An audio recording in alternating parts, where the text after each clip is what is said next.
Hello, everybody. Just gotta let everybody know that I'm live.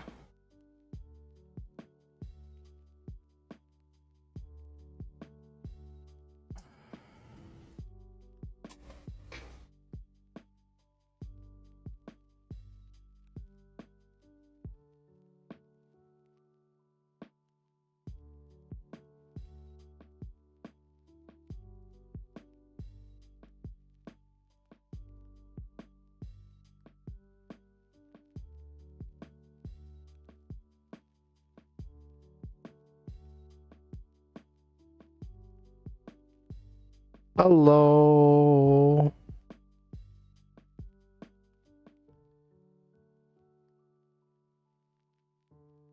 Hello, everybody.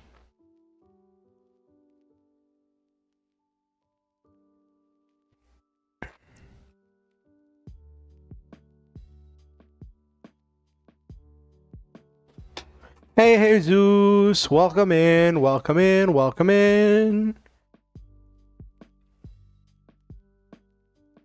Welcome in, everybody.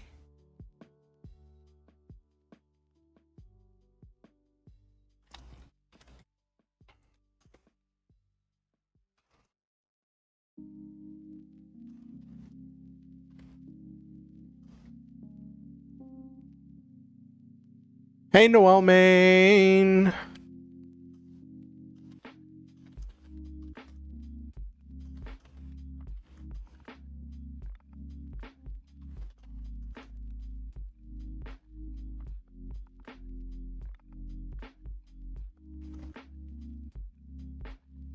Okay.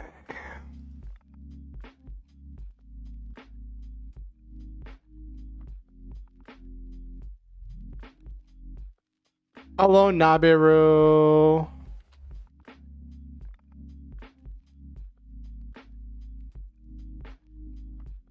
How is you doing, Nabiru?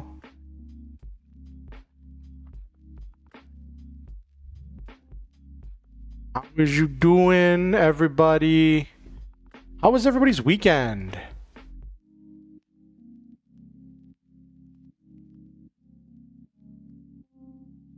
Good, finally? Nice. Nice, nice, niceu, niceu. Niceu, niceu. Okay. That was in the middle of doing something. My brain went blah, blah, blah.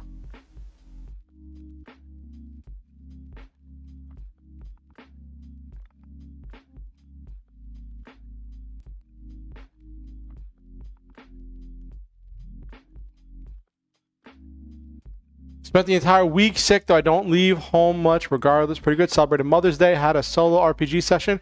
Nice. I've debated doing that. I'll talk about some RPG stuff tonight. I've been working on rebalancing things with my whole Lancer player as NPC stuff, as I've been like realizing that some stuff was just really powerful. Baba.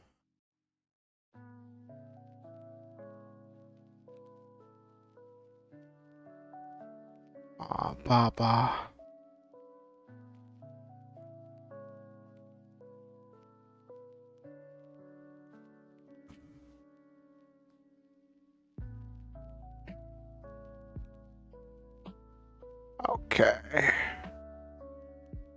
Oh, some of my friends had birthdays. I should probably, let me wish them birthday real quick.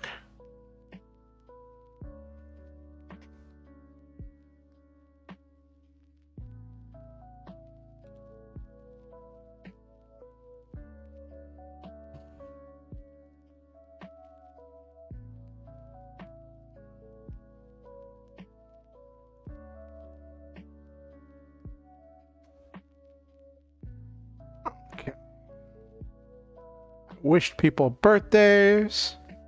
Because you always want to wish your friends a happy birthday, you know?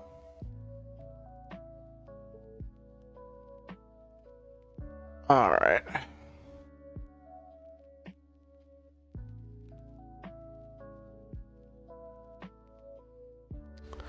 Downs and lows, ups and highs, something like that. Not to bring negativity. Yeah. Ups and downs, all kinds of silly stuff. Okay, hold on. Where is...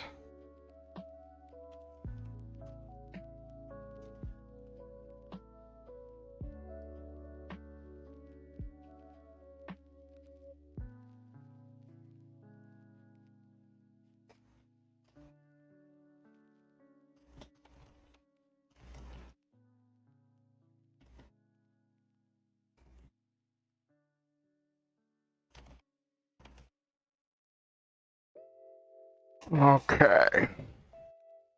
Hello, Silva. It's been a while since I've seen you in stream.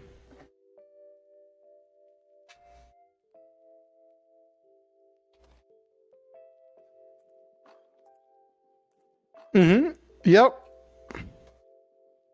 You do anything special for Mother's Day, Silva?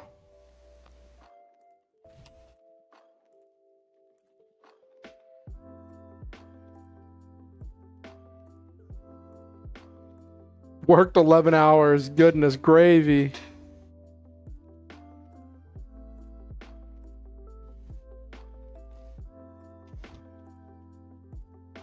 That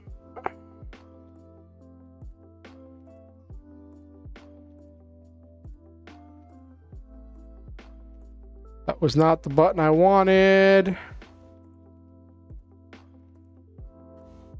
Aw, nice. That's cool. Okay.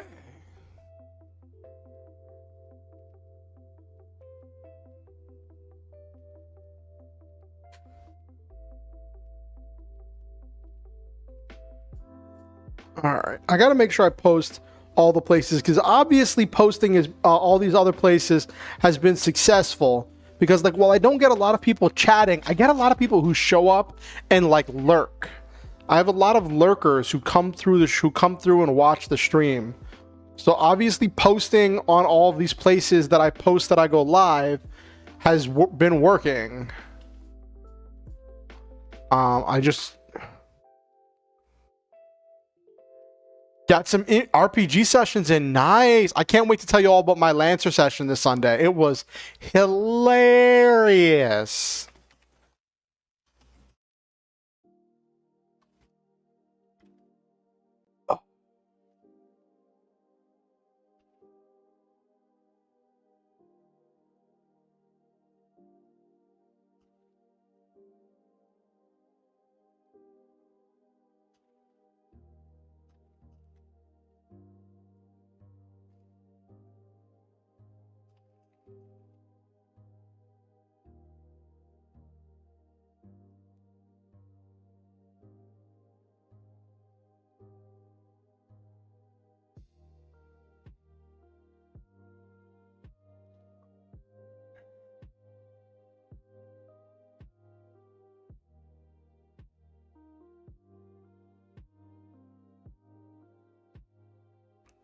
Okay. Cool. Now I put everybody, let most of the people know that I'm live. Okay. So. Oh, it would help if I boot up my model now, wouldn't it? Being a VTuber, having my VTuber model booted up is probably a stellar thing to do, wouldn't it? Wouldn't it be?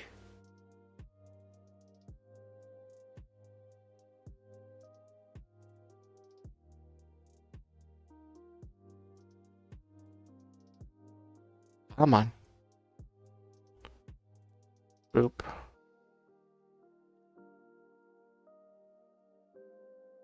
Okay.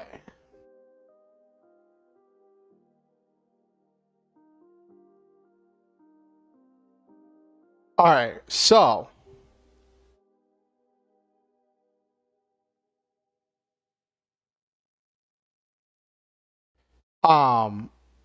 So I texted my mom for Mother's Day, which was nice. You know, I just texted her. She said thank you. Model activated, buff gained. Exactly, Jesus. So,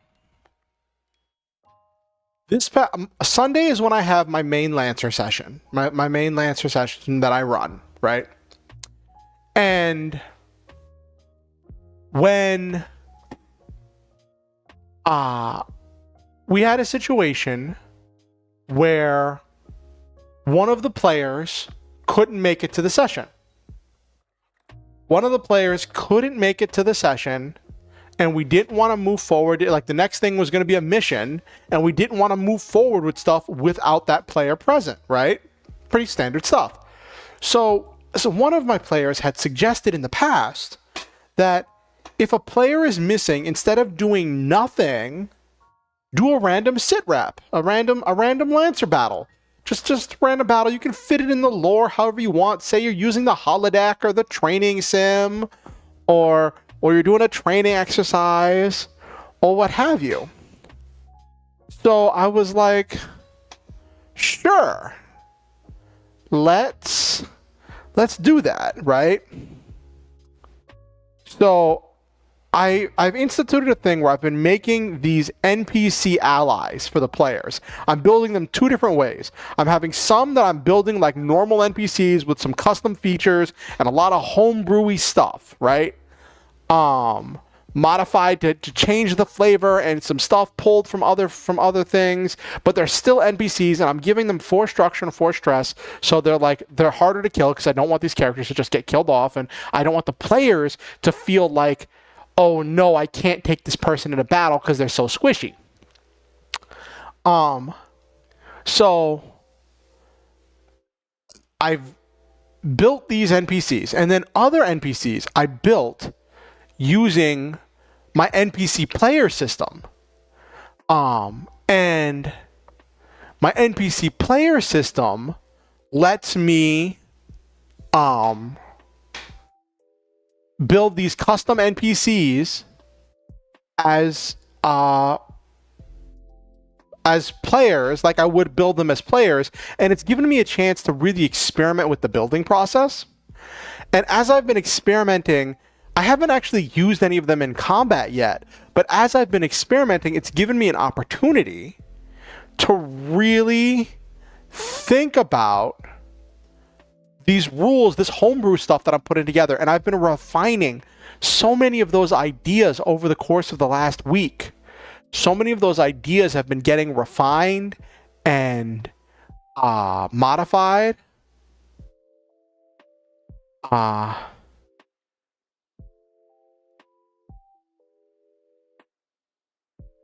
Oh no, Silva, that's so frustrating, losing another paladin.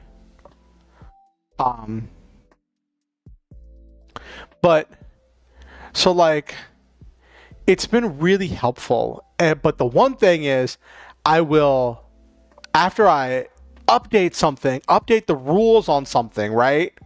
Then I have to go back and change the characters that I've already built in order to compensate for the new rules.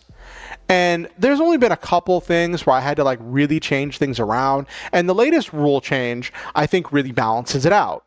And it balances a big power spike that was something that was kind of OP.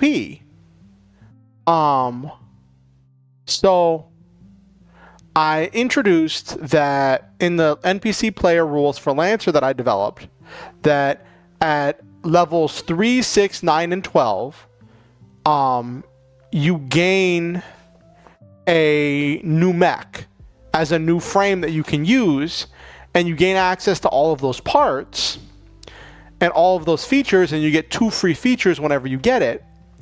And then I've introduced this idea. Originally, it was like, oh, you can just pull parts off of mechs and like put them on other mechs, but the mech you pulled it off of, you can't deploy.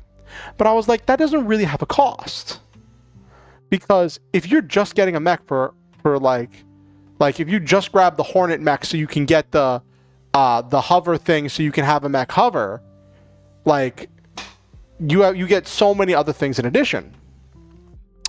So I realized I don't want to completely say no, you can't grab base features, but I want there to be some kind of a cost to it. And And so what I realized what I wanted, what the solution I came up with was to change some stuff in the lore and to say that NPC class base features are like directly fused and integrated into the frame of the mech, right? And so whenever a player gains features for leveling up, they can only gain optional features because those are designed to be mixed and matched and removed. Which cuts down on a lot of stuff, but then I said, if you want to get a base feature off of a mech, you have to cannibalize the mech, which means you tear the mech apart in order to you get that one feature off, but you lose the rest of the mech. Which means you could theoretically at level 3 just get the Hornet and then pull the hover feature, the hover system off of the Hornet. But at that point, at level 3, you could just grab the hover propulsion system from the Ultra. So I think it's still, but that way you don't get all the other free stuff that the Hornet has, like the Stinger, like the lasers and the impale systems and all the rest of the stuff, and you don't have that super mobile frame.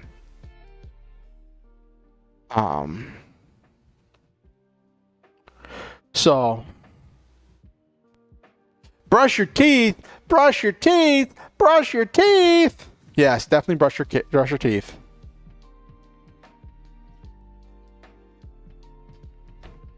So taking that into account, it's been like doing a lot of modifications to the character sheets. And so my players, I have a general rule when it comes to NPC allies, because I want the players to be able to take NPC allies. I never want the NPC allies to get more turns than the player characters, because it is still the player character story, right? So I told my players, here is the list of NPCs you can choose from. You can either bring 2 regular NPCs, whether it be regular NPCs or NPC players, or you can bring 1 Ultra or Elite NPC that's going to get an extra turn. So I was like, okay. So normally, since there's 3 players, they get 3 turns, then the NPCs get 2 turns. Well, for this one, I said, okay, well, you're going to be down a player, so it's going to be 2 and 2, so it's going to be even, but I'm hoping it won't outshine it.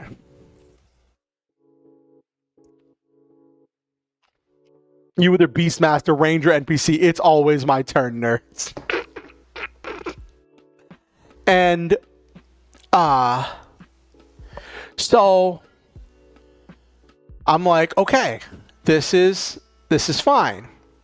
And I rolled the dice to determine what the sit rep was. I kept rolling because I got a couple things that we'd done in the past, we've done recently. So I kept rolling till we got something new. And it was a holdout where they had to hold up and defend a specific zone for a set period of time. And they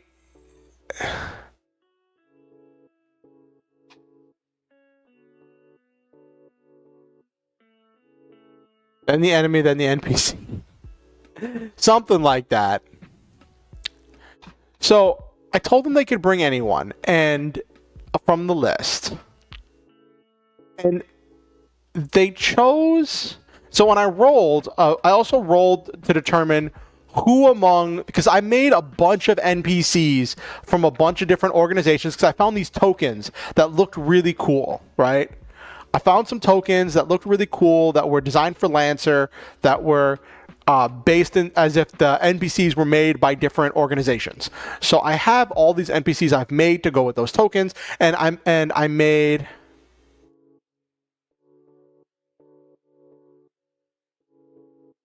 That is funny, Silva. And I made some stuff for the albatross, which are kind of like these knights in shining armor, the albatross are known for the fact that they kind of travel through space and answer every distress call. It may take them a while to get there, but they respond to every distress call. They resolve the problem, and then they leave. They don't stick around for protracted engagements, but they fight hard, they fight fast, they do whatever, right? So I was like, okay, cool. And I rolled the albatross, and so I was like, okay, well, there's a Maktaba, which is a moon that the albatross work off of, nearby. So I was like, well, we just say that the retired albatross member on the ship was like, hey, you have a big mission coming up. Why don't we head back to the Maktaba? I can pick up some weapons and supplies so I can fight alongside you. And you can pick up some stuff from... you can do some training with the people from the Maktaba. So the players... So lore-wise, we explain the entire thing as the players doing a training mission with the albatross. Cool. Wonderful. Exciting. The NPC the players choose to take with them could have been any NPC. They choose to take the paracausal dragon god. It's an ultra, so it gets 2 turns, so it uses up their entire thing, their entire support allocation. But yeah, they take for a training exercise with the albatross, they take as their ally an extra-dimensional dragon god.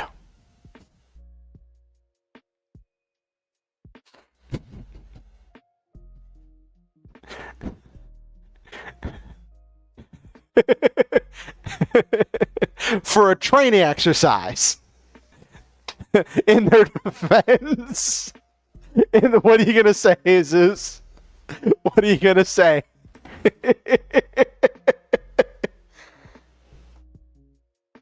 When presented with an extra dimensional dragon god as an option, every other option is wrong.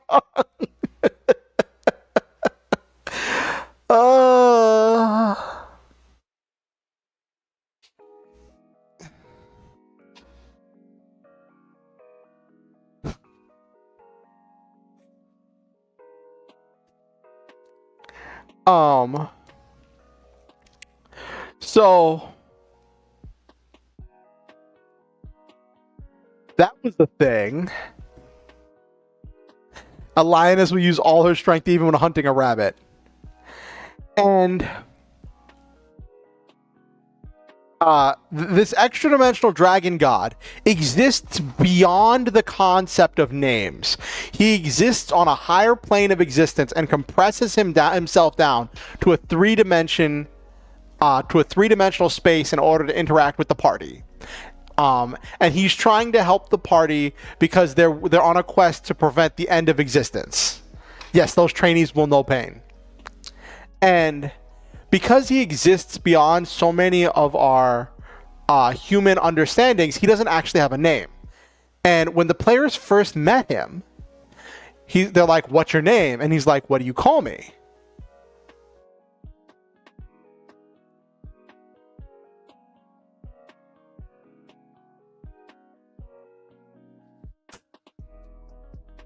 Yeah, they're doing a training mission, and they're like, "We can get any ally," and we call up this paracausal dragon god. And so this paracausal dragon god, when they first met him, like 4 arcs ago in the campaign, he was like, "What do you call me?" Because I wanted to give them a chance to really change their world. So they could name him anything, and he would answer to it. The Hellraiser Gambit. Guess what they named this paracausal dragon god?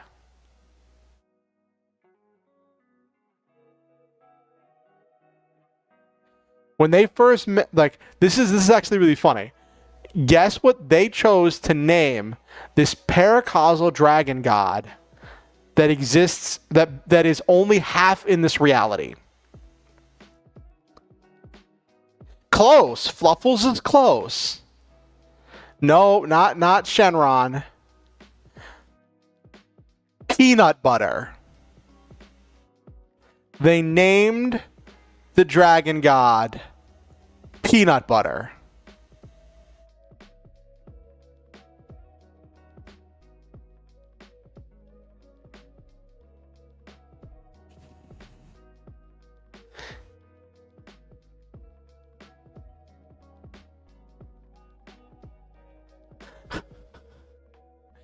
And so now, because he has a sense of humor,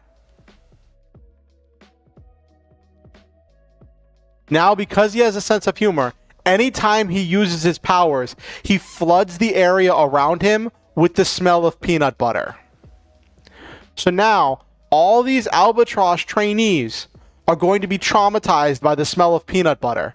They're going to smell peanut butter, and they're going to have flashbacks and memories to this paracausal dragon god raining down fire and brimstone upon them and teleporting inside of their machines and disintegrating their mechs.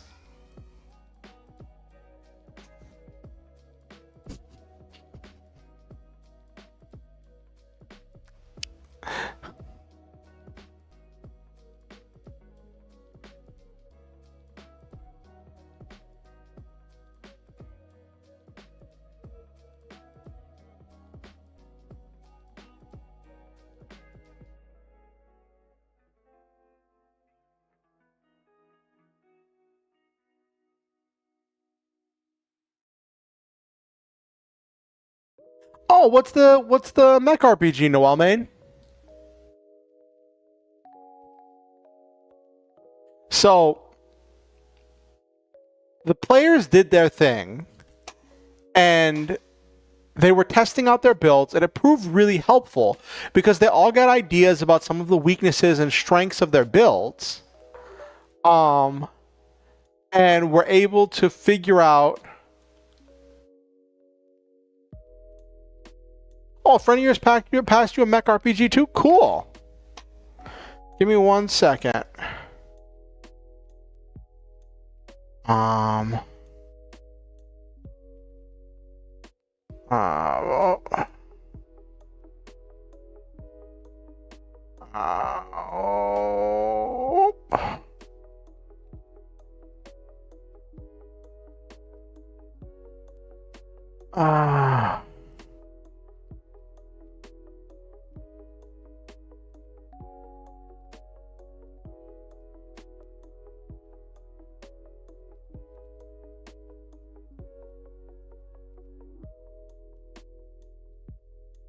Okay.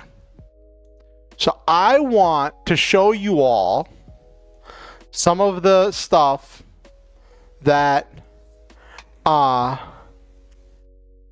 been working on before we get into the writing. We're going to get into the writing soon, but there's just some stuff I want to show you all about the NPC creation system I've been working on for the NPC players, and I'll show you some of the NPCs I've made for my players and the modifications I've made. I wanted to show this off real quick before we get into tonight's writing. So,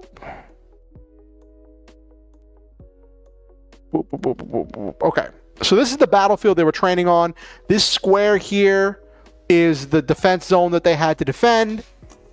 All of those skulls are downed Albatross mechs. And this is the size 4 dragon god that they brought to the battle.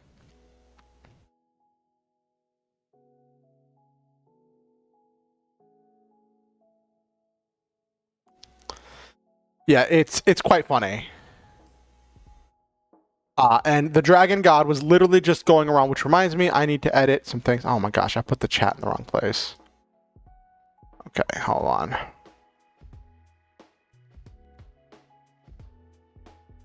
Okay. Which reminds me, I need to clarify some things on his character sheet. I found this is actually a World of Warcraft thing, but it is very similar to Ghidorah.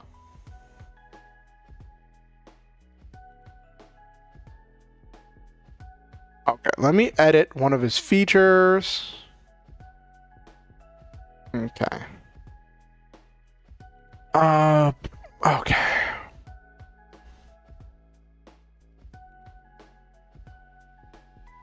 All damage. Heat and burn.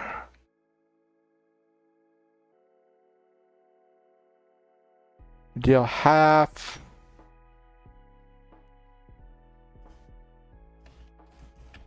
And burn. Okay, no half damage, heat and burn. Okay, cool. I wanted to clarify that because as it was written, he was dealing full burn damage, and he was just burning and incinerating all of the enemy mechs, and it was just so powerful. And he was taking half damage. None of the enemies had burn in order to take advantage of this.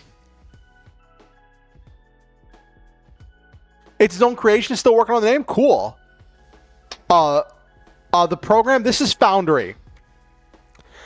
This is Foundry. It has a lot of automation, and I really like it. So the thing with Foundry, it's a virtual tabletop, right? It is not entirely free.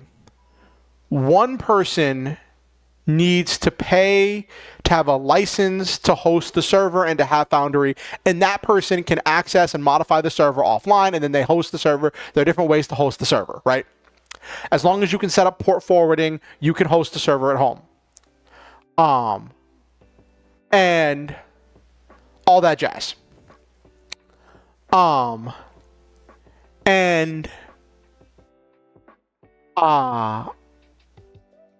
But a license is $50, and I've never had like $50 sitting around. No, it's not. It's a one-time fee for Foundry, and after one person has it and hosts the server, everyone else can access it for free. Now there are some places where like you can pay a subscription to have them host a server for you. So then you would pay for your thing, then you'd pay a subscription for someone to host a server for you, but you have to go through a whole thing to access the server. And like setting up, as long as you can set up port forwarding, you can host a server on your own for free.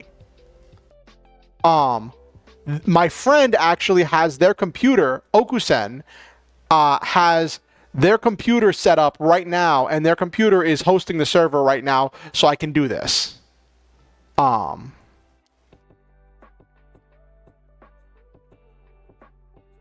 Yeah, and it takes mods. You can add so many different mods to customize your experience. And it has so much automation, and I really love it. And it's funny, I'm making NPCs on here is so easy. You can edit things, you can pull things from other character sheets. It's a whole thing. It's a whole thing. So like here, this is it's funny, they named him they call him Peanut Butter, but when they introduce him to other people, they call him Peanutus Buttus. Which is funny because they were trying to sound fancy, so that's just what he goes by for combat.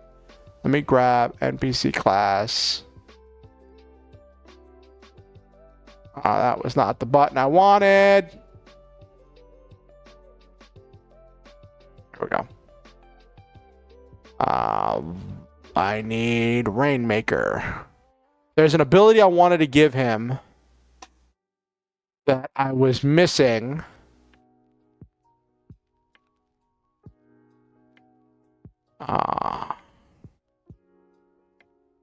Here we go.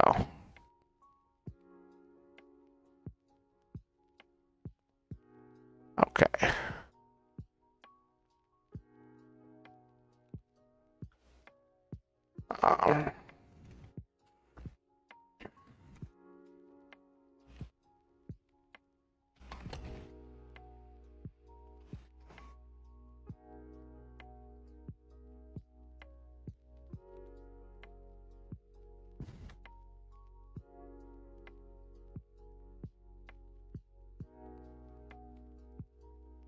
Okay, there we go. Gravitational distortion.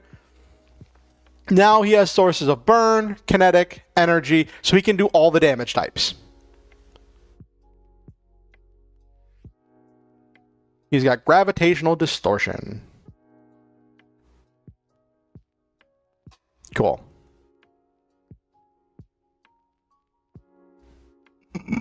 I'm glad players can go to settings to tone down some things if their system is not too strong. Yeah, that really helps.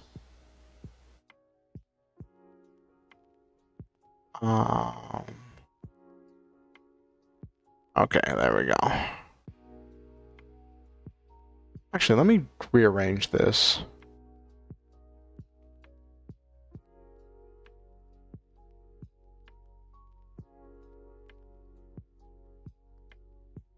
Okay.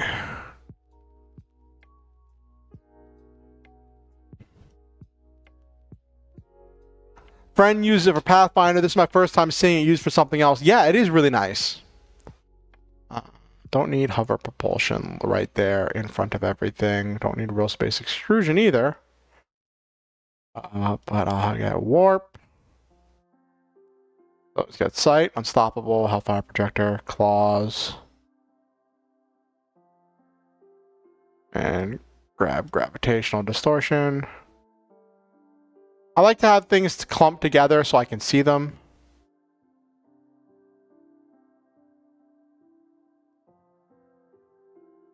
Okay.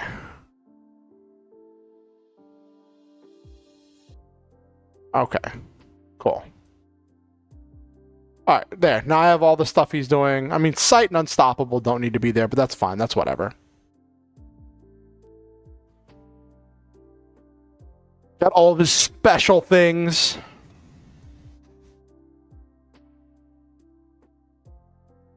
Okay. Got it.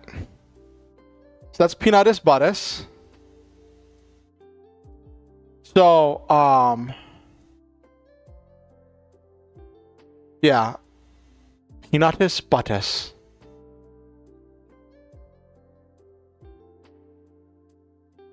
I also made these cat girls as the NPC type is leeches. I gave them a rifle and you can add different templates. So you got your class and your templates for NPCs, and adding the templates gives you extra features and access to other features. And you could change the tier. You could change how it's all laid out. Let me just do one thing that I wanted to do really quick, which is, okay, this is getting, okay. That's not a base feature. That's not a base feature. So, because I added the new rule about having to cannibalize a mech in order to get its weapons, I'm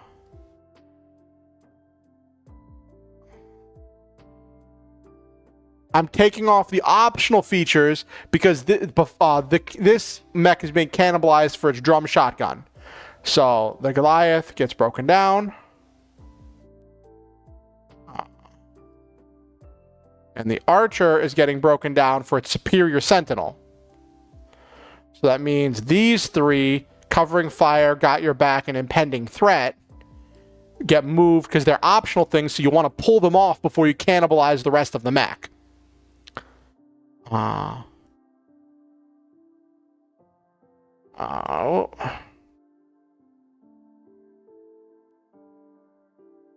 And this is not a thing, right? Yeah, this is not a base trait. Okay.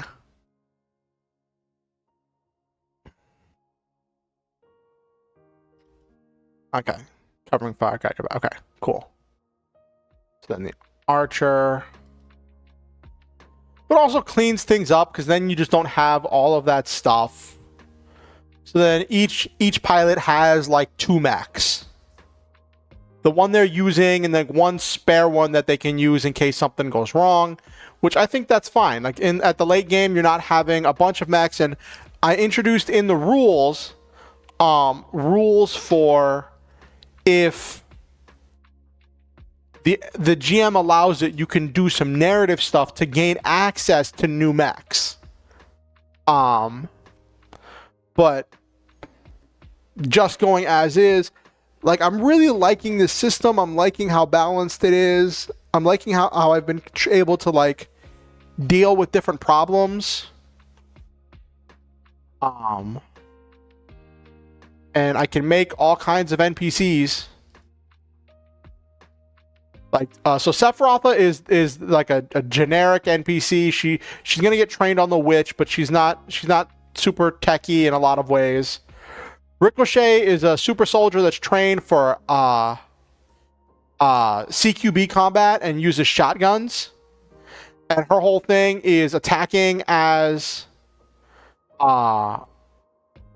reactions, as overwatching and doing stuff. So she's like that fighter that has Sentinel plus Polearm Master is her whole thing.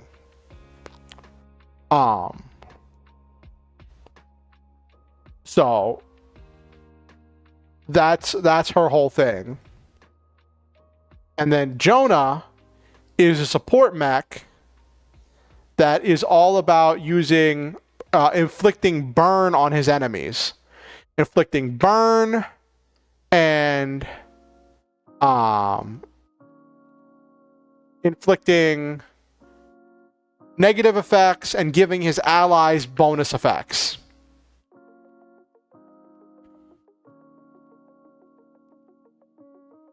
So that's not bad. I made them all very different. I haven't made like a straight like DPS character. And I think I need to make at some point, I need to make a DPS character to really look at where the system breaks down. I've thought about some great DPS combinations, and NPCs have a lot of great DPS options for melee, right? But they don't have too many good DPS options for ranged combat. And especially with the nerfs I gave for character creation in my system, it restricts a lot of those really broken combos. But there's still some options, and when you get to late game, I'm thinking I'm gonna build 2 more NPCs.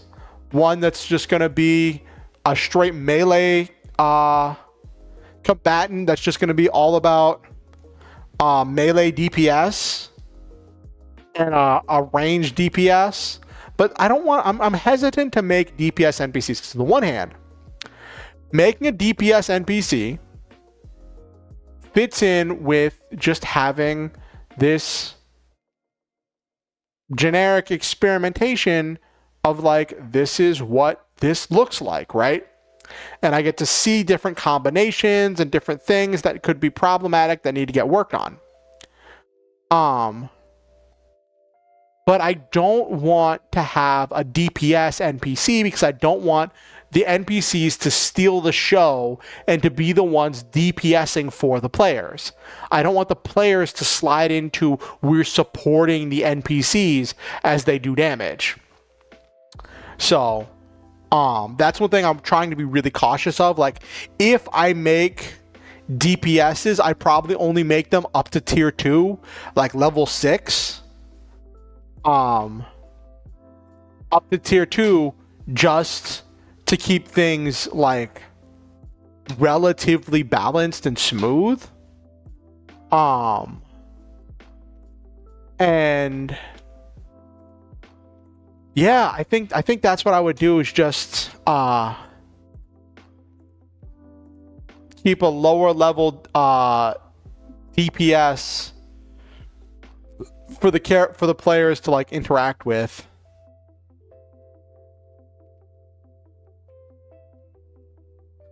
Mon Noise, congratulations, your NPC evolved into protagonist. Exactly, because normally it's the protagonist that's doing the DPS. Like, that was the reason why I had to cut back on Peanutus Buttus, because he was kind of DPSing with his burn. He was doing so much burn damage, and he was doing so much damage with his attacks. He was kind of DPSing, though he can fly. So because he can fly and he can hover, he was like they actually had him taking on these dropships while they were still midair. He was flying up and clawing the dropships in midair. It was hilarious. The one fun fact, he's like only half there.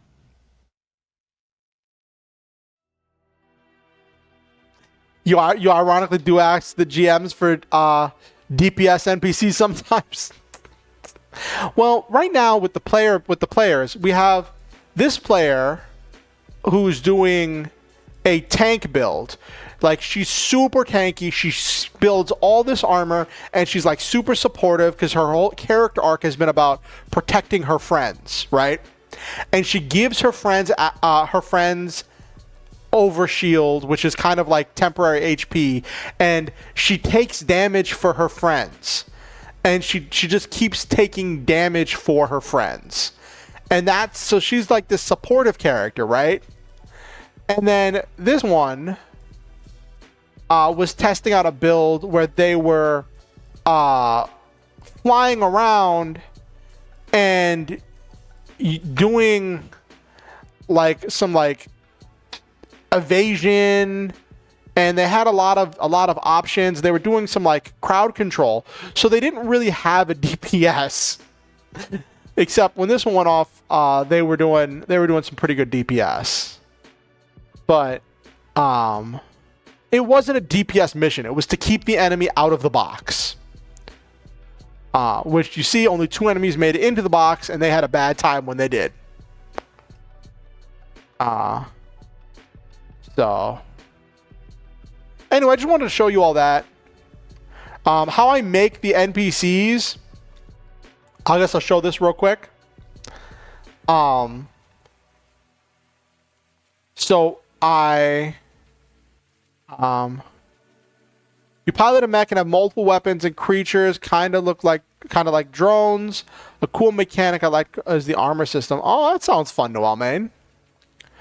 So for this, right, you've got the one mech that you kind of put everything on. That's your main mech you're piloting. And then you have your garage. And then as you level up, the garage is just a blank NPC sheet. And as you level up, you just add things to your garage. Right? You just add things to your garage. And if you mark something, you can mark something as destroyed.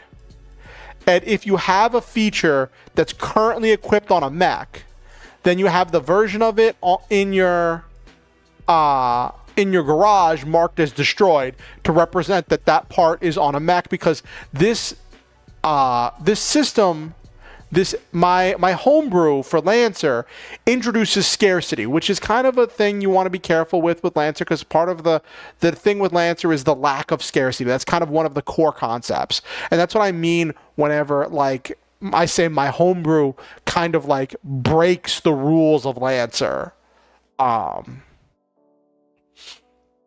So it's just something I got to be careful of.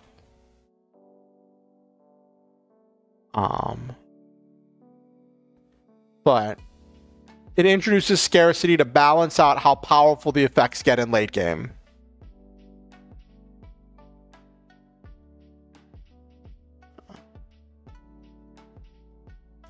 Okay.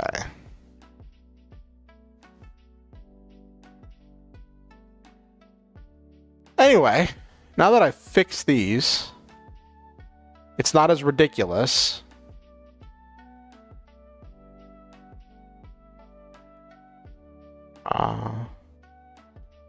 Yeah, this one hits really hard.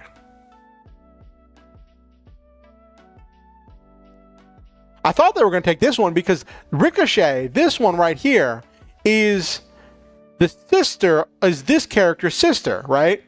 So I thought this character would want to like train with her sister. But like she's like, no, let's test the dragons. So they tested the dragons. I also have another dragon that's literally Nergigante. It's literally just Nergigante.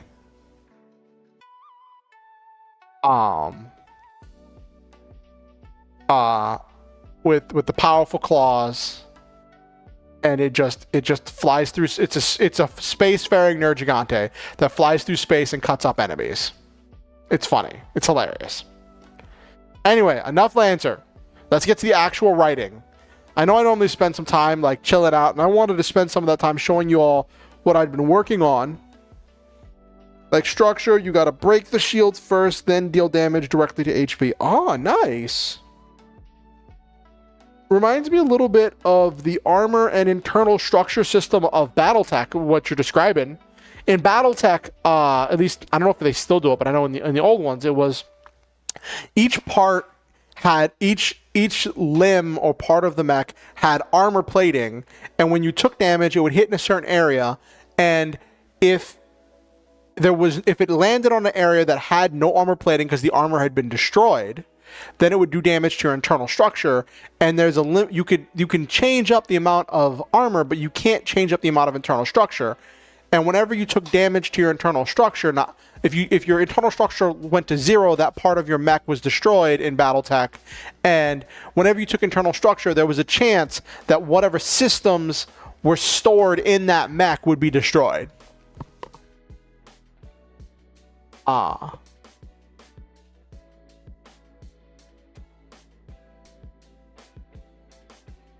So when you talk about like break the shield first, then deal damage directly to the HP, that's what that reminds me of, Noel, man.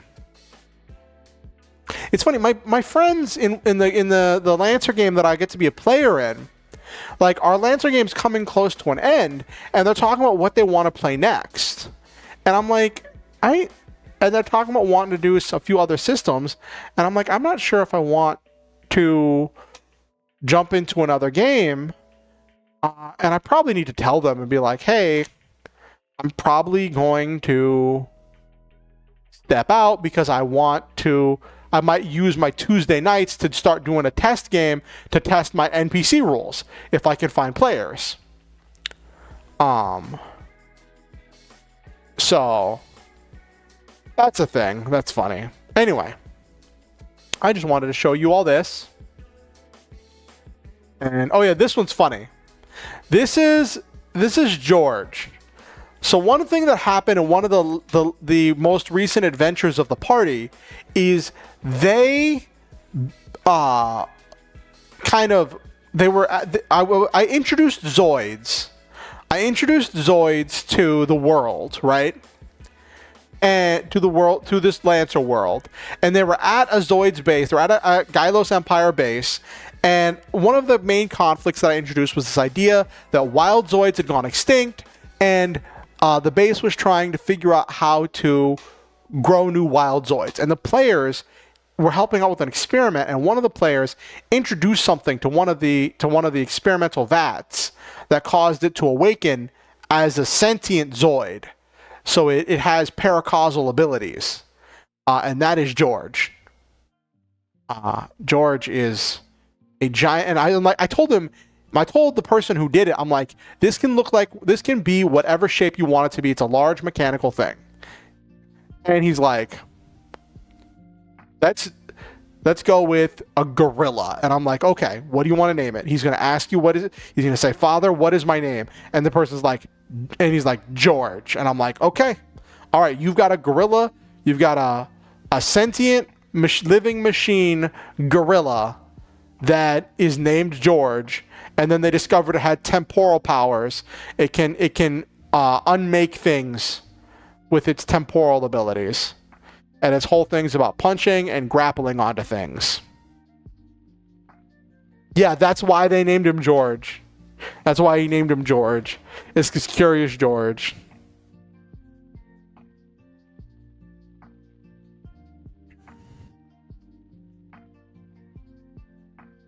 It's funny, I found out that Okusen had booted up the server like 20 minutes before I was set to go live. And I'm like, if I thought about it and if I knew the server was going to be up, I might have planned for something and done a stream where I just like make NPCs using my NPC system. And level them up. Curious George doesn't have a tail? What? I could have sworn some of those books he had a tail. I could have sworn some of those books he had a tail. Hold up, hold up, hold up, hold up, hold up, hold up, hold up.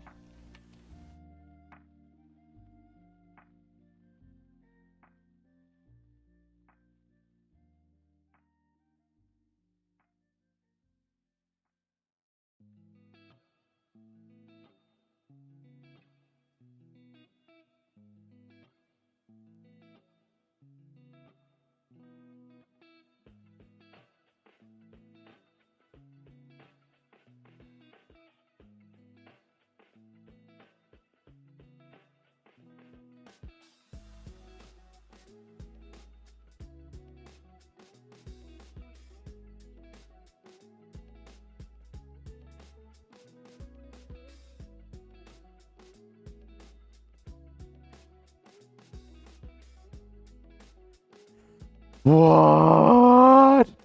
I wasn't ready for that, Nabiru. I wasn't ready for that. Curious George doesn't have a tail? What? What? I was not ready for that, Nabiru. Why do you do this to me? Why you do this to me?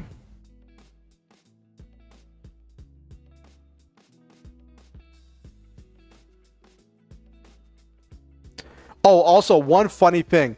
One of the things I've introduced in my Lancer game is I found this thing, this homebrew supplement forever ago that this guy did where he tried to convert the Gundams from Gundam Wing into Lancer, right?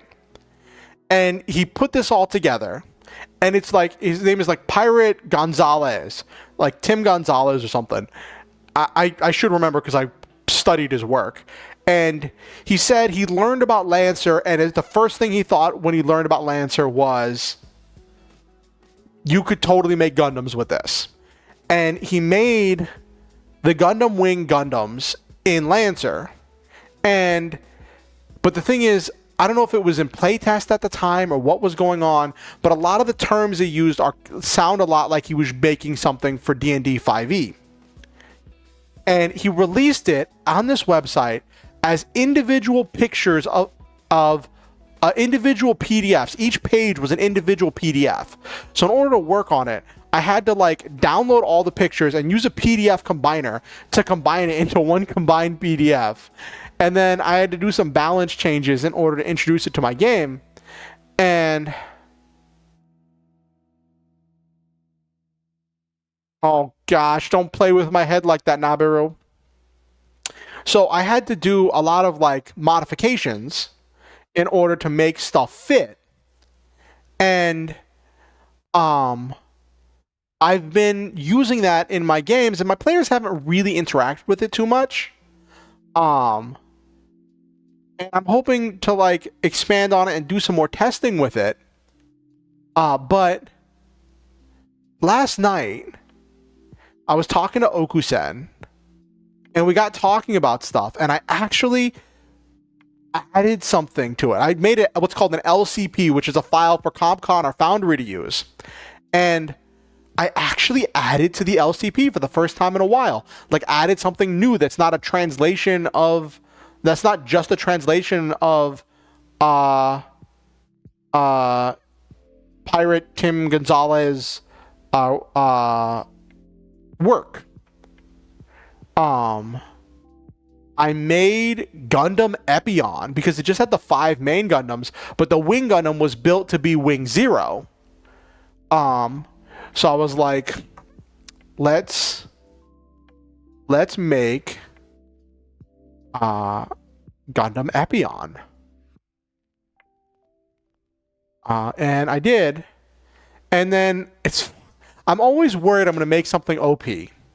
So after I designed Gundam Epion, I shared the design on the Lancer Discord server, and I was like, hey, I just made this. Is this OP? Is this broken? What do you think about it? And one person reviewed it for me, and they're like, it's fine. It's just boring. And I'm like, you know what? I'll take boring. I'll take boring. That means I didn't overtune it. I didn't make it like super crazy. So it's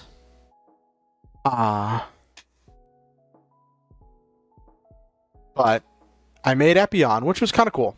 Anyway, let's get to the writing. It is 9:31. So let's get to the writing of the writing stream.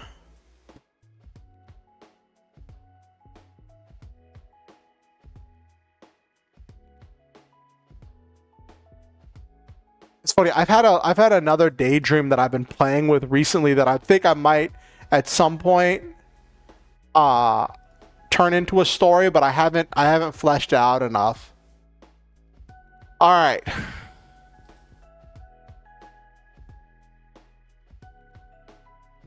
Okay.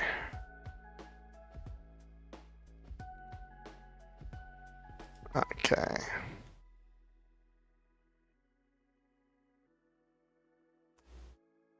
Okay.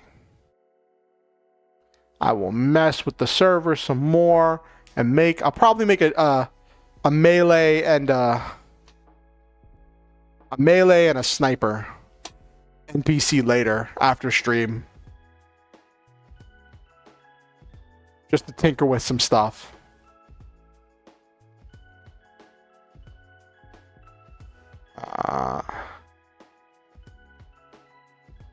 Okay.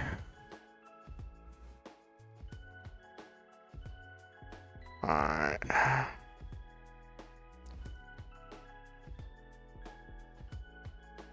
Okay. Also, if any of you are watching the stream on YouTube, please feel free to like the stream. It helps the algorithm with pushing it out to other people. It gets it in front of other people as we're going. So if you haven't liked the stream already on YouTube, please feel free to like the stream. It helps a lot.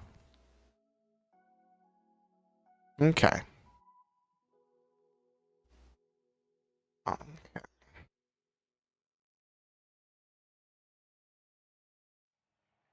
So let me get to tonight. We're doing chapter 9. So this is the push. This is the thing that takes the final step. So the pressure was building pressure, moving. So chapter 7 was pressure, where it starts building pressure, pushing towards the new world, right? Which is chapter 2 is the new world, right? Then there's the plot twist, and then we get to this. This is that final push that leads to hello Jelly's Marble, welcome to the stream. Jelly's Marble runs, I don't know. So this chapter of the story is going to be where Gaoko is going to reach out to the military contacts to try to get some soldiers and get some military personnel assigned to the base to help them defend themselves from these monsters. And the military tells them to contact animal control because this is, and you know, they're still staunchly saying this is a wild animal attack, right? They're not acknowledging the beasts as engineered beings. And then they reach out to animal control. Animal control says that they are not equipped to deal with all this sci-fi stuff. And then it's somehow, some way, Gaoko comes to the decision that they're going to pivot. And they're going to look for other people who are dealing with these monsters. Their suits have shown to be able to fight against the monsters. And they're like, can we take this and turn this into something? See if other people have been attacked by these beasts. See if we can't start marketing ourselves and training our people and actually turn into a security company. where we would be supplying security to other people to defend against the beasts or to fill any other number of roles, to essentially be a PMC, sci-fi mercenaries in suits of mech armor, in suits of mechanized armor.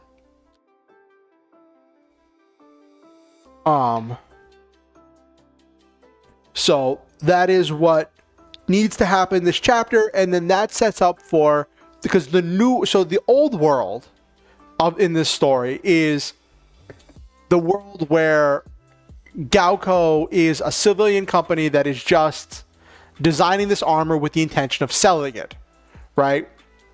And then you move into the new world, and the new world is, like metaphorically speaking, the new world is a world where Galco is now a private military, and they're not selling the Guardian Angel armor. The Guardian Angel armor is their trade secret, is their thing that they're known for. They're the ones you go to if you want mercenaries that use mech armor. That's why you hire them, is for things that regular stuff couldn't do. So this is the transition into that period, is what's going to be for tonight's chapter. Our last couple chapters have been a little bit short, so it'd be nice if this one got a little bit longer, but we'll see what happens.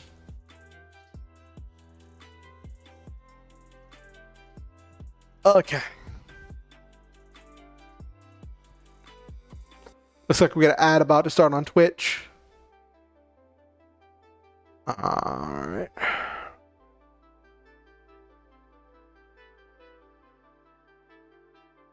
Okay.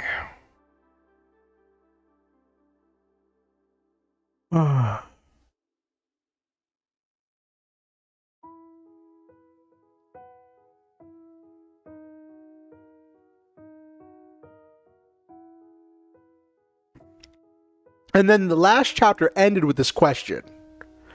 Because it gets revealed, it gets reminded to the reader that ShinCorp was one of the sponsors of the tech demo that all of the operators were at the night the first attack happened, and they personally invited I'm in RPG mode. I have to shift out of RPG mode into novel mode. Oh goodness. Oh goodness.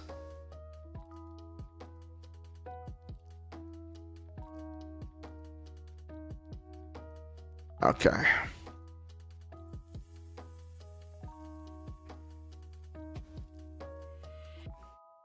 Okay.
I'm not going to go into a whole bunch of like the specifics of how he trains them. I'm going to talk a little bit about how he works to control his own emotions. How Jonathan works to control his own emotions and what he does with that.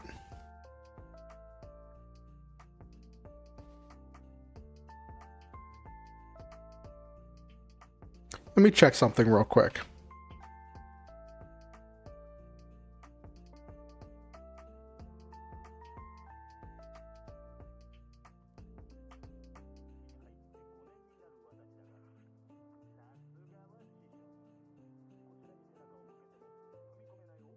But mock combats.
Mm-hmm.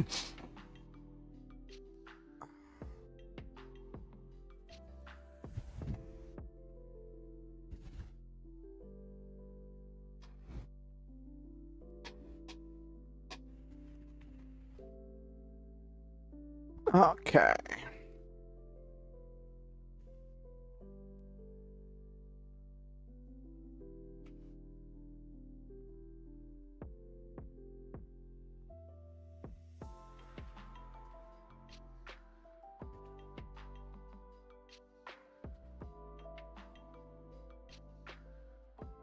What do I call them? I could have just called them railguns. That they're using. Let me check something.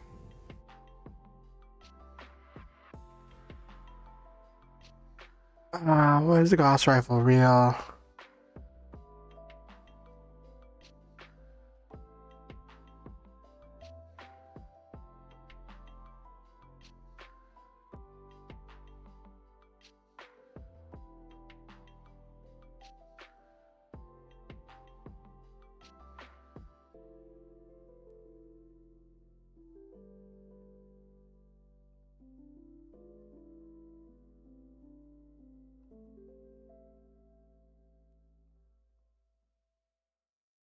Oh, a railgun is a kind of Gauss gun.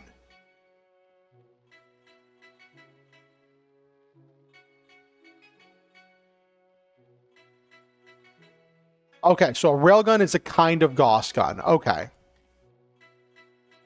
Okay. I do some really bizarre research for these stories.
Roller coaster, 2 words.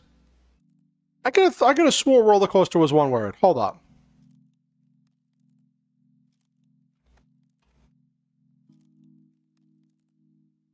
It's 2 words. Holy cow. Holy cow. I'm totally a writer.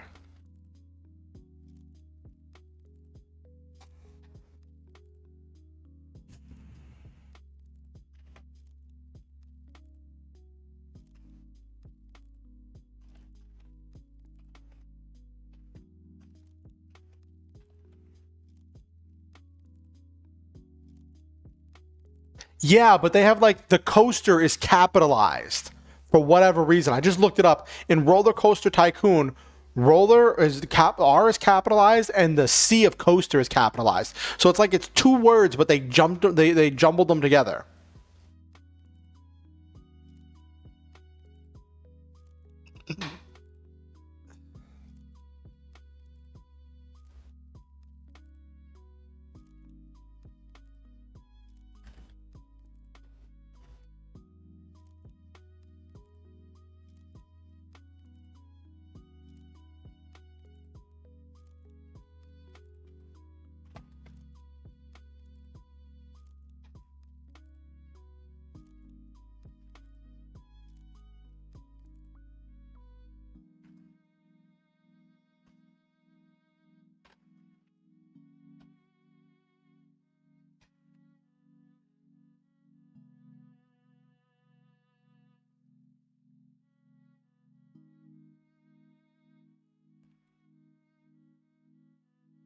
Hello, Tallulah. Welcome in. Welcome in. We're doing a writing stream tonight.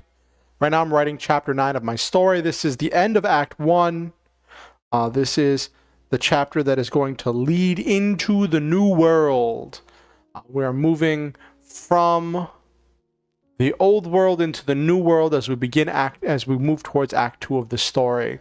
In the old world, the main character was just kind of a regular dude who had been just kind of swept up into this whole thing of being an operator for this suit of enhanced power armor, and he's trying to figure out what that means for himself as he's attracted to this woman and dealing with relational things, and there's this kid that looks up to him and he wants to be a good role model and all that stuff involved, and moving into the new world. And in the new world, as we begin in Act 2, is where the company isn't developing the armor to sell anymore. The goal isn't just to make this armor to sell it. They begin using it themselves, where they are now the company pivots to become a private military company, and begins training their people not just to go through obstacle courses, but to be able to do actual combat. And he gets drawn into this ever-growing conflict as he's trying to figure out what to do with his emotions and things.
You're working on a chapter rewrite? What's your stuff? What chapter are you working on? I mean, what's your chapter about, Tallulah?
Your book is a sci-fi fantasy that combines the lores of X-Men and Mean Girls. Ooh, that's quite a combo. I have a new student character named Tasha Davis, and I recently realized that I should write a scene of her seeing this school for the first time. So I shifted gears to focus on that. In the original, it took place at her hometown with a bunch of nothingness that's probably not going to matter. So I wanted to do this to see if it flows better. So, oh, that's cool. So instead of having a lot of the characterization and the interactions happen in a setting that didn't super matter to the length of the story, you're going to have her interacting and having these scenes happening at the school because the school is super relevant to the story moving forward. That's really cool.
And this rewrite has her musing on her father's disappearance, which won't be solved till book 3, and are contemplating her new life, but it does talk a little bit about her home life and what it was like. Ooh, that's cool. So you're still getting some of the home life stuff, but it's more treated as backstory. I like it. That's really cool, Tallulah.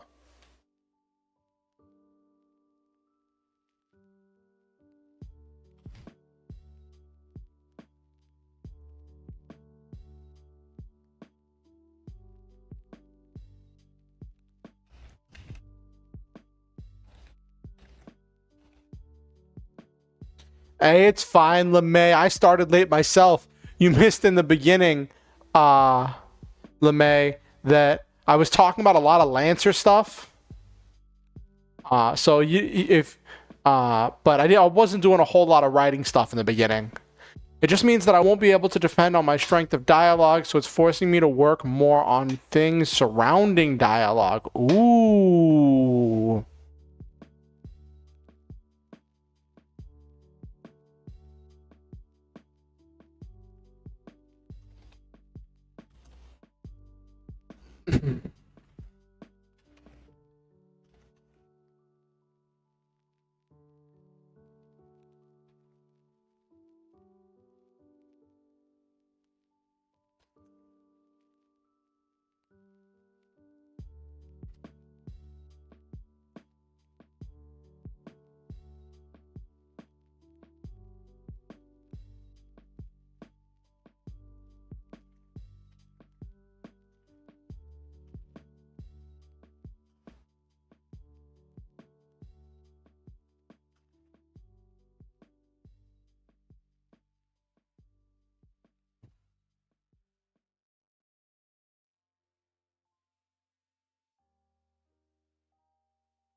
So this is getting into kind of the power fantasy side of this, right? Jonathan here is dealing with the fact that like he isn't being affected by the triple multi-link Brave Drive system the same way as everyone else. And he doesn't know if that means that he's weird or what have you, but Okusen is explaining because of his history of mental health issues, he's been kind of inoculated from this whole experience, and he's just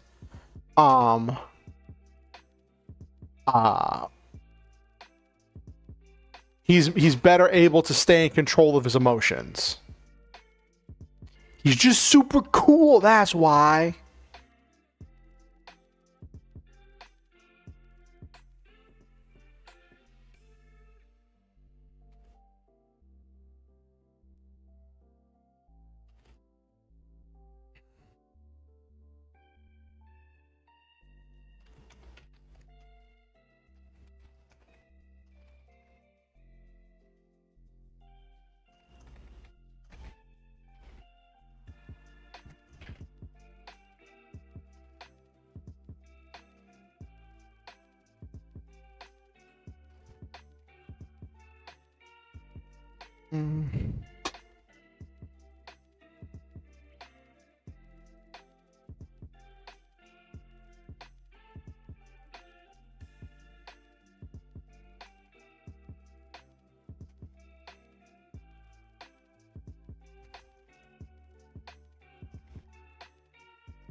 Hello, Violet. I'm doing great. How was your weekend? Did you do anything special for Mother's Day?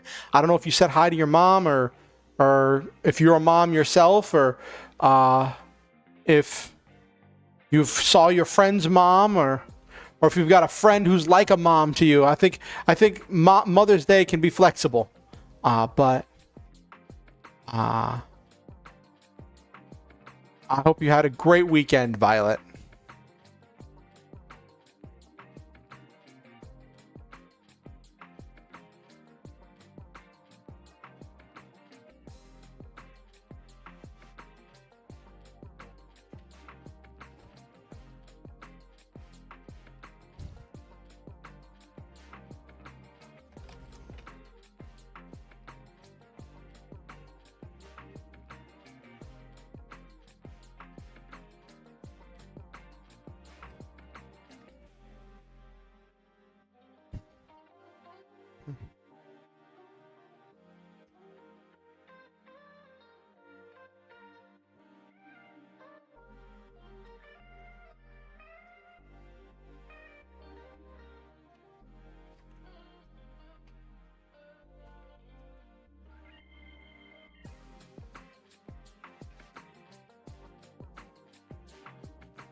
do believe that it affects you, but you're naturally able to work through it, so you don't really notice it.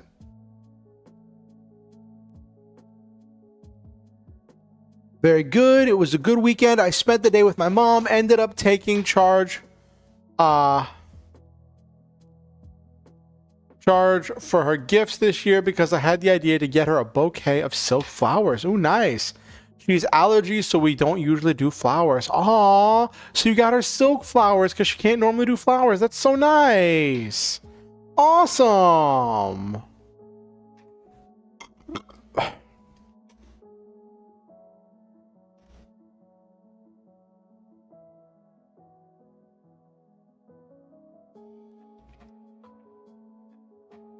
I got it. I think I got it. Yeah. Of her gifts. I texted my mom and stuff. I have a bit of a special relationship with my mother. Sometimes I think my mom and I are too much alike, and we tend to butt heads on things. And there's just a lot of history there. I love my mother. It's just a lot. But I definitely text her and wished her a happy Mother's Day.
Both very headstrong, yeah.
No problem, Violet. I'm working through something right now. So this part I want to describe differently. So right now, the description I have for this is that Jonathan is resistant to the triple link multi-drive system because it's affecting him, but he powers through it because of his experience when he was unmedic. Actually, I'm going to use the bathroom. I'm going to use the bathroom too. I got to use the bathroom. So I'll be right back. Hold on. Let me go to the intermission screen. I'm going to use the bathroom. I'll be right back.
Hello, I'm back.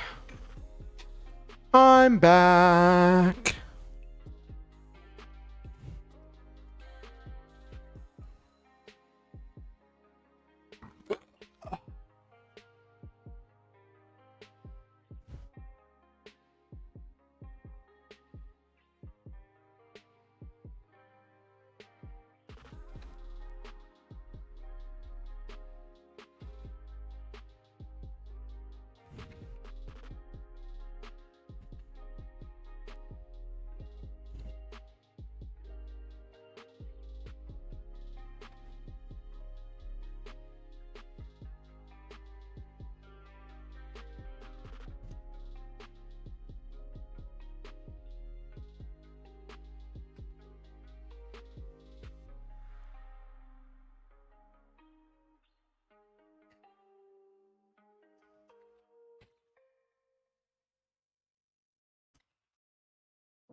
I like this better. So this says you have a long history of mental illness, and over time you develop coping skills that help you work through rapidly changing emotions. I believe that your emotional field has become very resistant to outside influences because of this.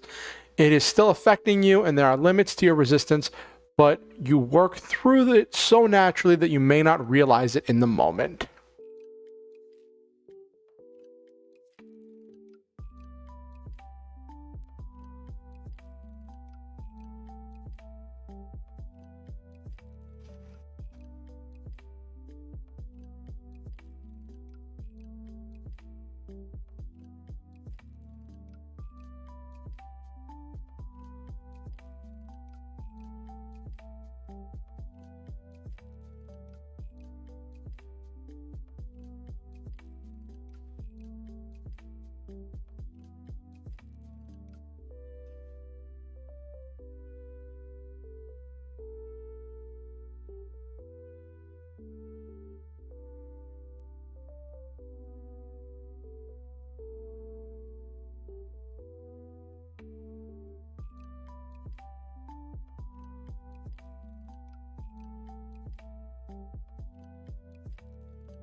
Currently, I'm writing the bad guys plotting. One is the pretty boy Dark Lord, and the other is his old guardian. Ooh, spicy.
They want to kidnapping protagonists for a ritual, but they also have to deal with another villain who also wants the protagonist.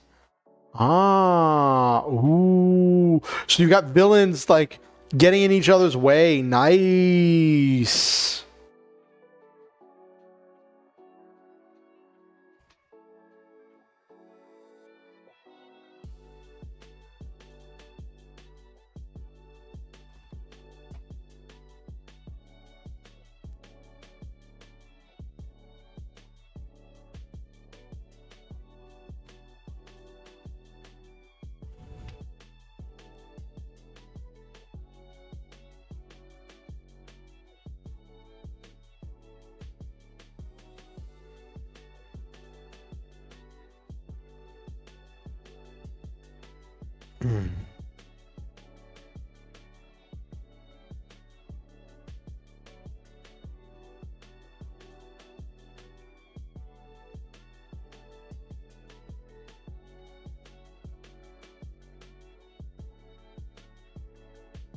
Mm.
Mm-hmm. Okay.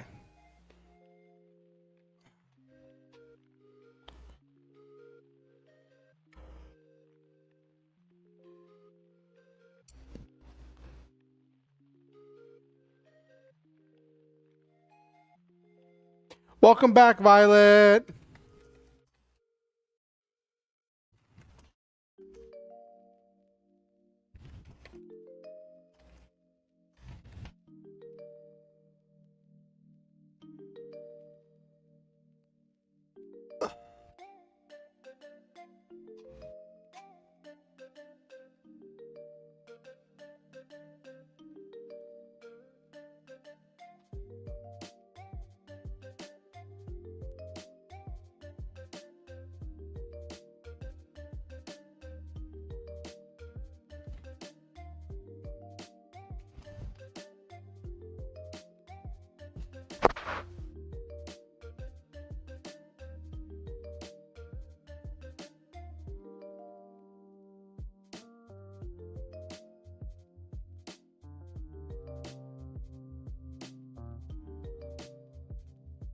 Okay, let me see.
Ah.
Mm.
me make sure I'm using that word right.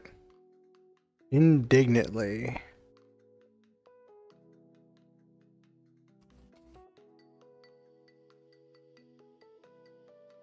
Anger because something is unjust or unworthy. Yes.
Okay.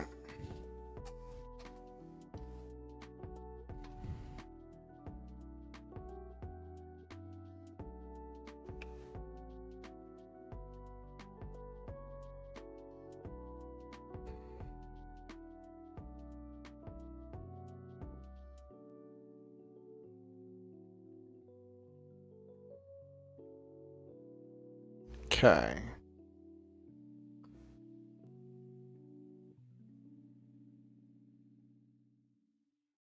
How many words are we up to? I think we're about 1,000 words in. I think we're about 1,000 words in.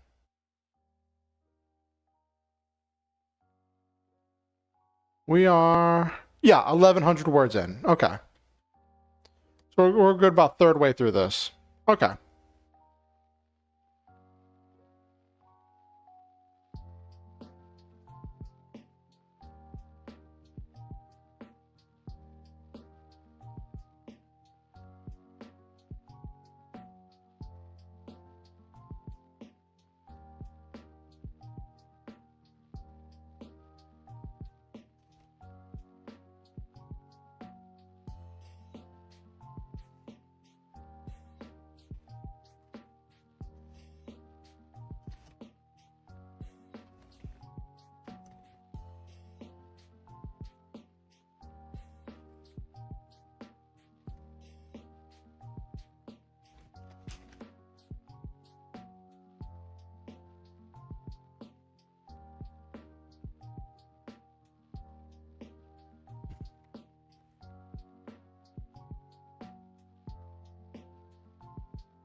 Okay.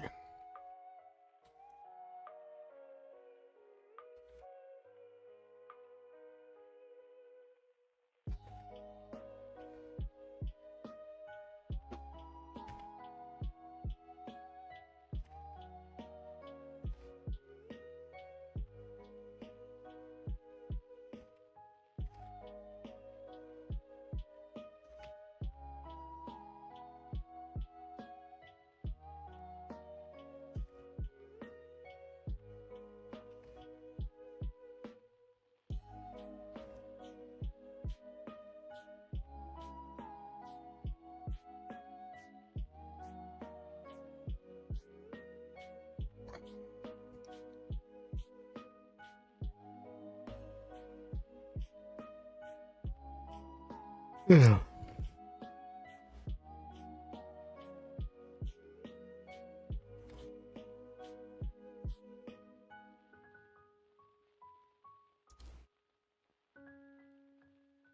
Okay.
This is where he's talking of like, I wanted to involve him in the scene. So we have this extended scene with Oku and Jonathan sitting at Oku's desk eating lunch and talking about stuff.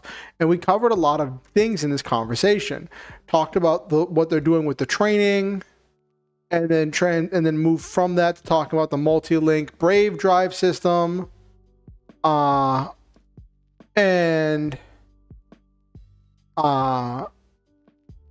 And then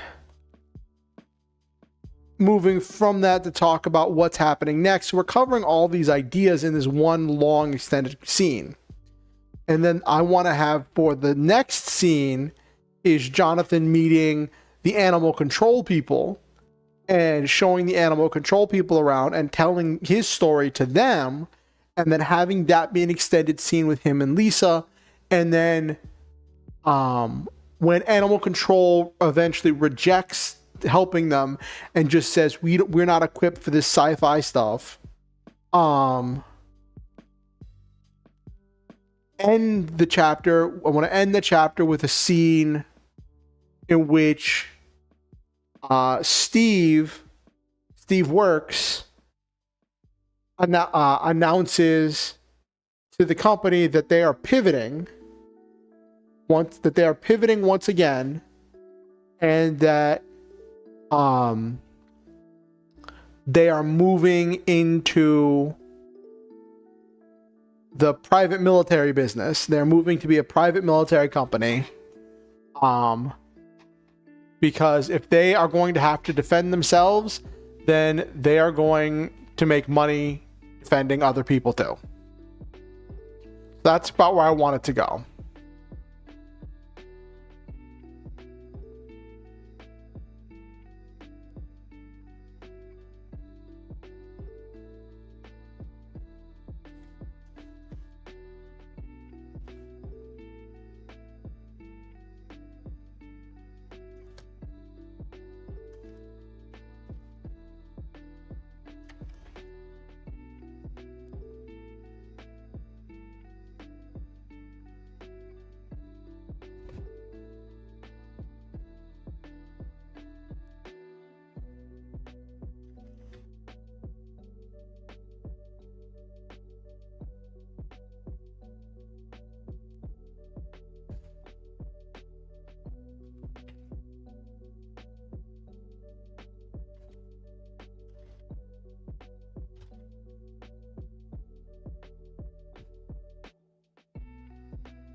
What do I want Oku to say here?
Okay.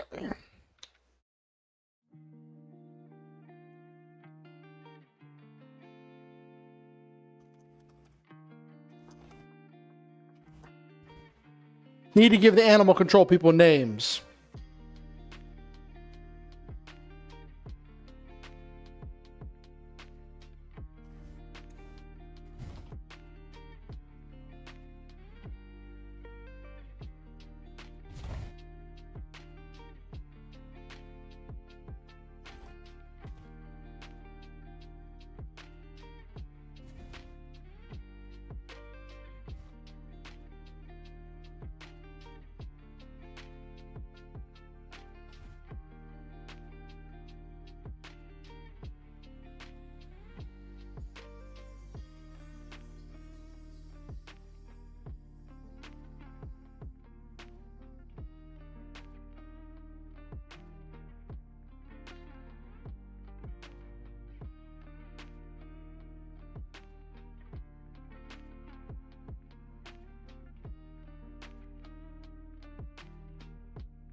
What name do I want to call the dude?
Uh, all right.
I don't want to, but I'm calling it a night for now. My day was entirely too long.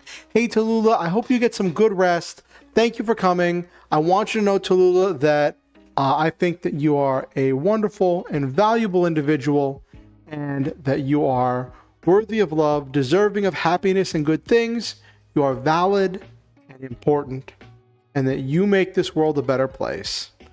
Thank you for coming to the stream, and thank you for being a member of this community. I hope you have yourself a good night.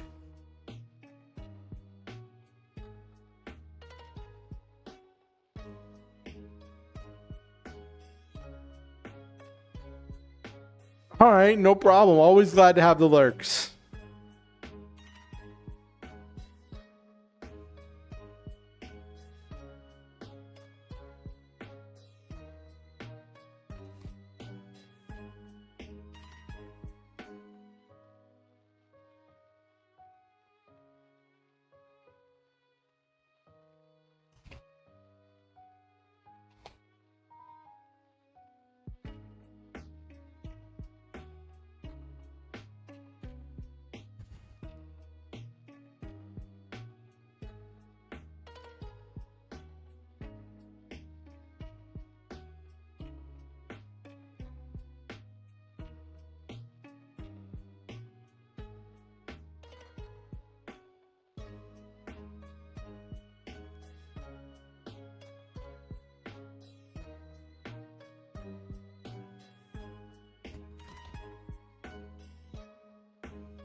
Okay.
Hello, Jesus. How are you doing?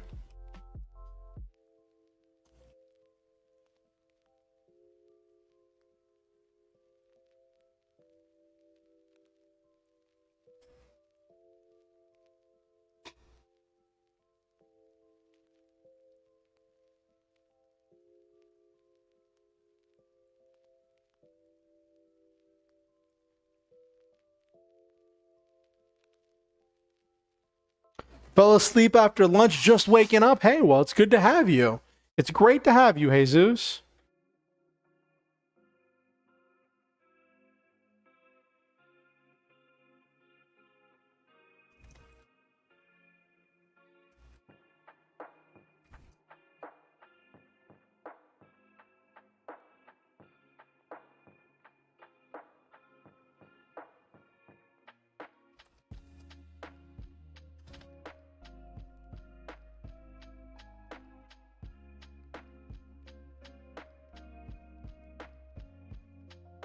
Mm.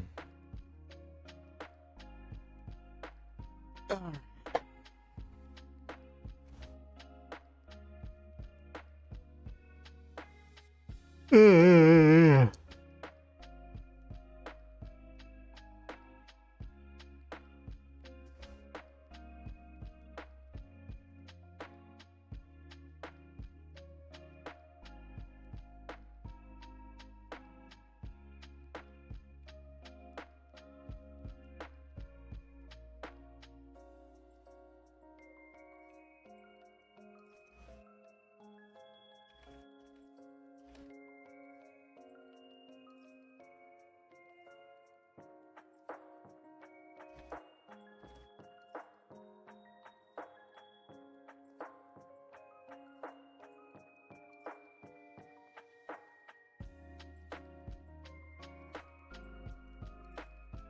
So I'm writing chapter 9. This is the last push into Act 2. This is the end of Act 1 of the story, and this is the events that directly lead into pushing the main character into the new world of the story.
Okay.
Okay.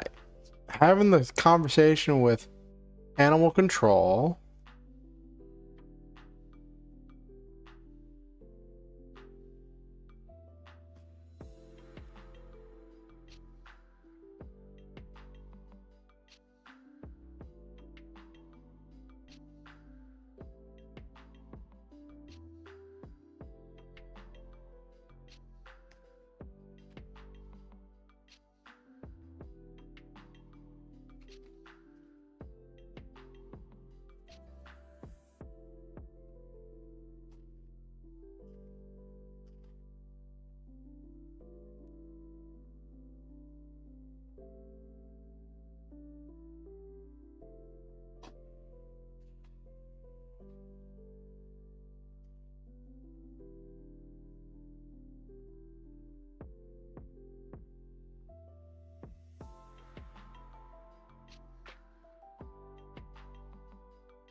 Okay.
Okay.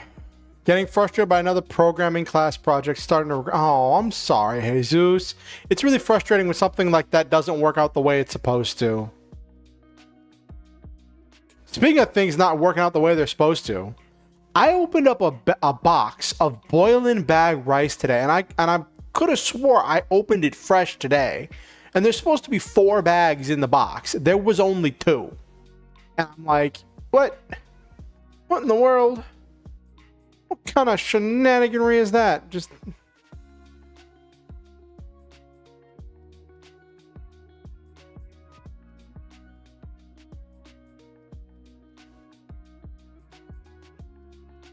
Just press shift plus enter? That's the most bizarre instruction. Especially if it doesn't do anything. Yeah, the scam is real.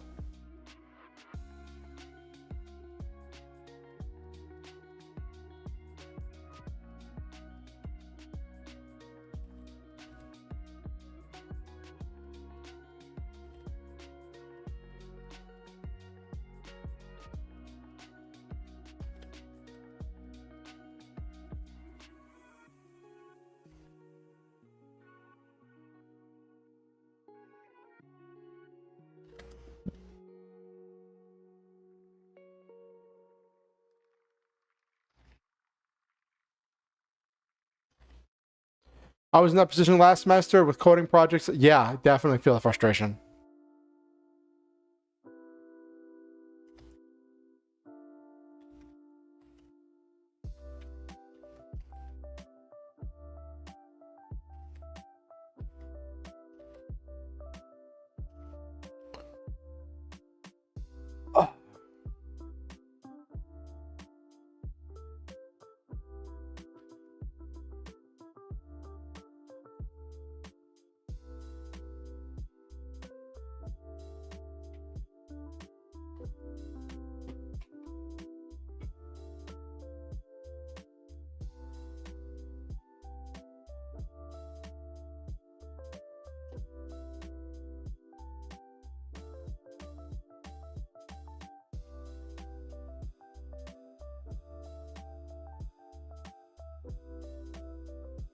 Programming is a very broad subject. Oh, what was it? I saw some, it was like a meme someone posted where they were like, this guy was teaching his son to code Python, and his son solved the problem and figured out how to solve a problem. And he knew his son had figured out because he could hear from the next room his son being like, yes, I did it. I did it. I figured it out. It works. And he's like, son, I hope you hang on to that feeling because that is a wonderful feeling. It's one of the most, it is a core feeling of programming. And then he said, about 20 minutes later or whatever, he heard his son getting frustrated, be like, no, it stopped working. I didn't do anything. Why did it stop working? And he's like, this too is a core feeling of programming.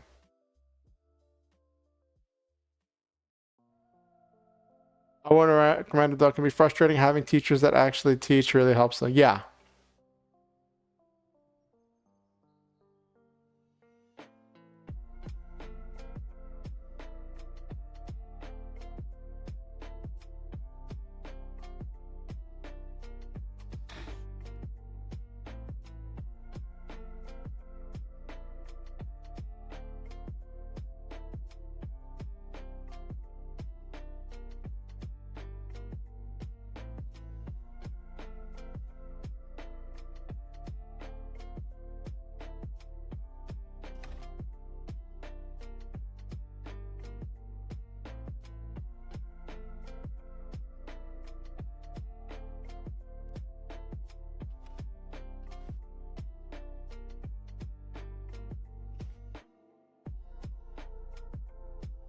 It's not even writing code for this part? Oh, geez. Is there any way you can ask like the teacher or other classmates?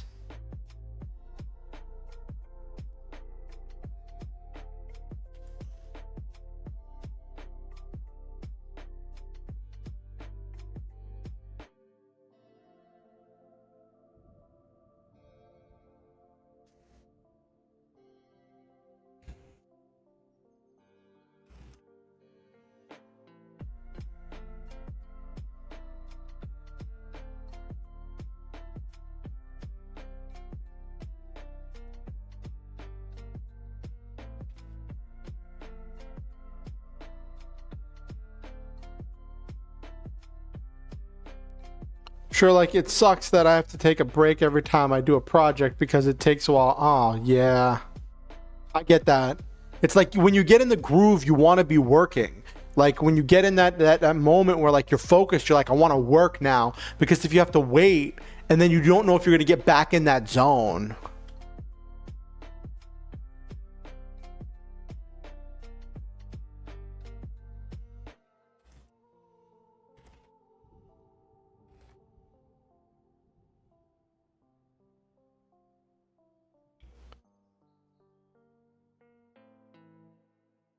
My struggle was that I had a really hard time thinking of new ways to apply the tools I was taught. Unfortunately, my teacher wasn't very helpful and just told me that it was simple to come up with something. Oh. A true fix-it program called duct tape.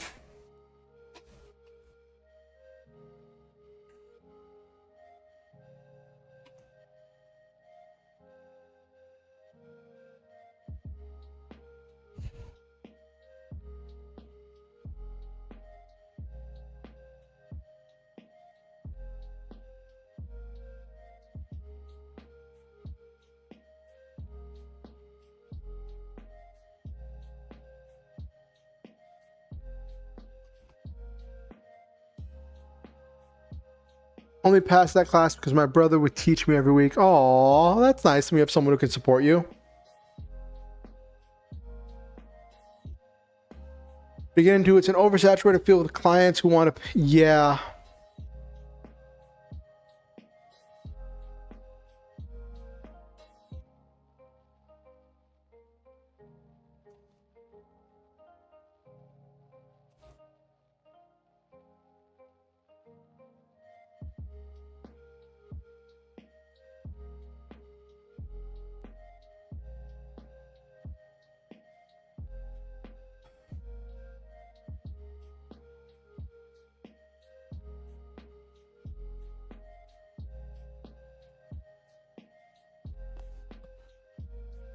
I taught myself the program, so I know all this stuff. Literally, the only thing holding me back is that none of these projects actually. Oh.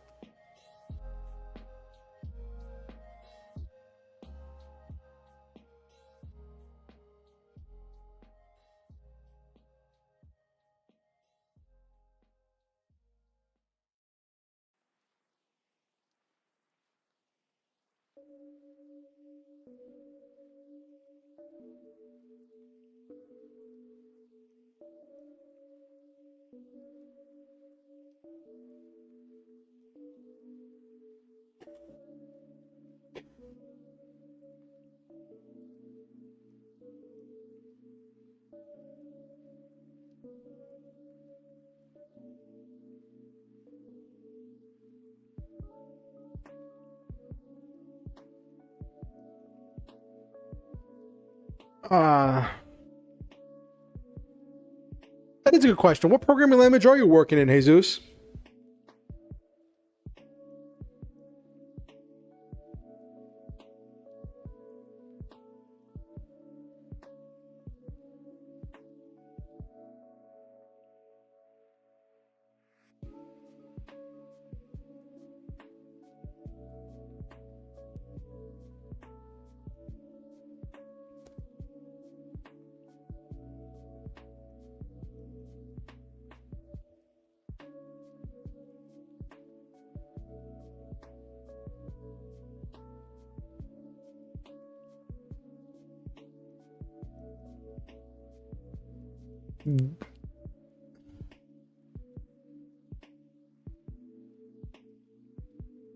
You were learning GitHub? Isn't... I've never heard of GitHub before. GitHub?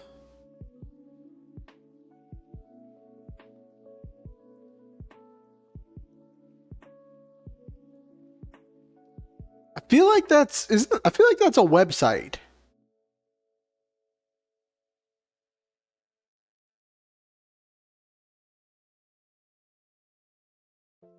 Oh my gosh, that's so frustrating when it doesn't work.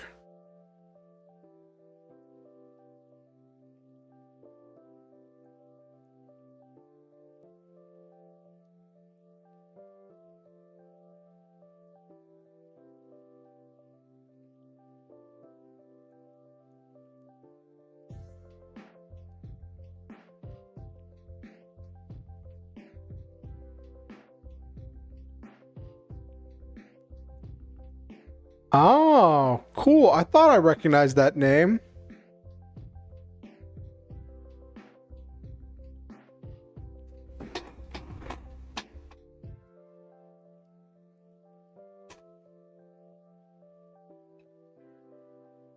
Oh.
Feel stuck in between beginner, intermediate. Oh, that sounds really frustrating, LeMay.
Okay.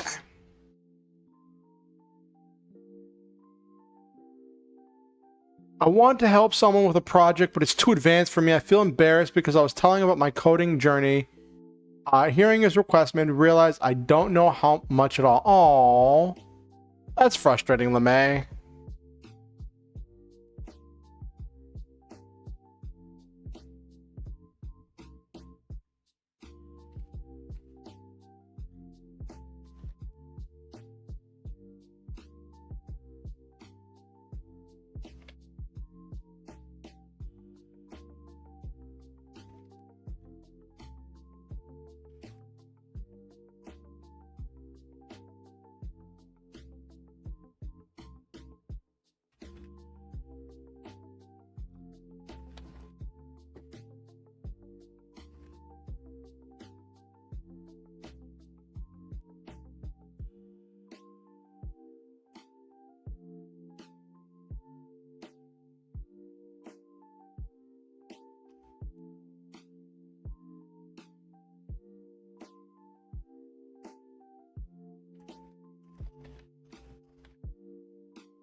All right, almost done.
Mm.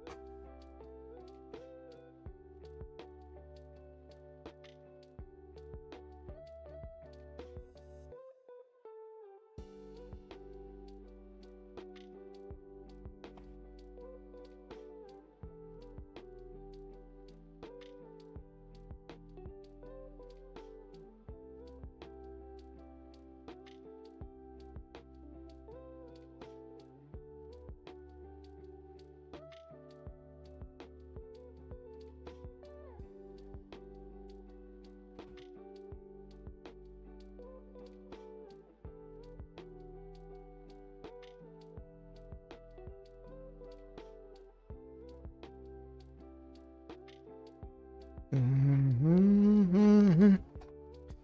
Okay, almost done.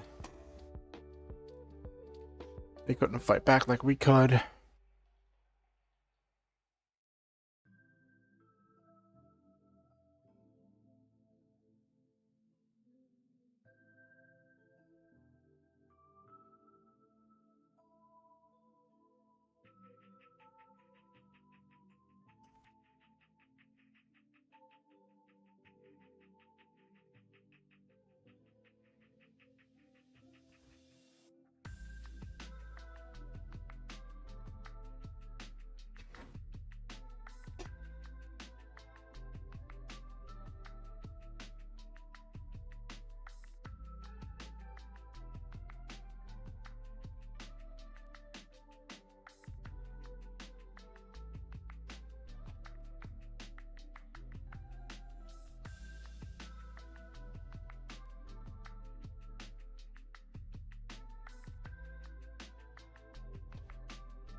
Okay.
Okay.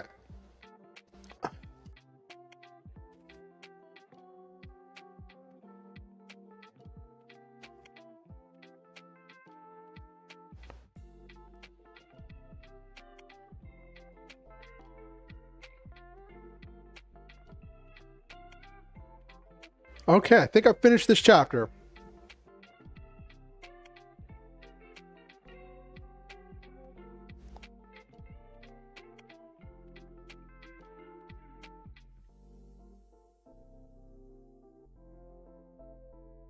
How many words did we get done tonight?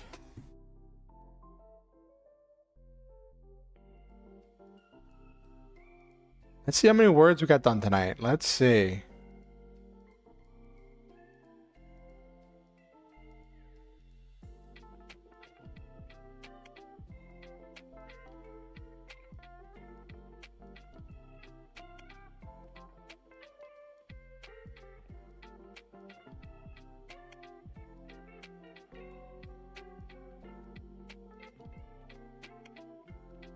$3,087. Hit that target goal. The goal was 3K words for the chapter.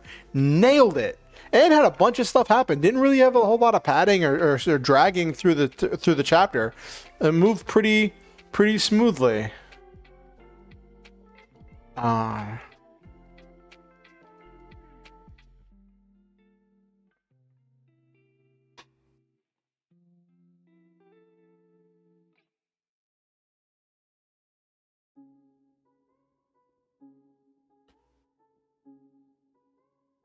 All right, 3,087, 3K words. Yay. What's that bring the total word count of this document so far? Total word count is up to 26,000. Nice. That's Act 1. Act 1 is done. Well, the first draft of Act 1 is done. Oh, goodness. Gravy. What a ride, chat. What a ride. Thank you. I think it came out pretty well.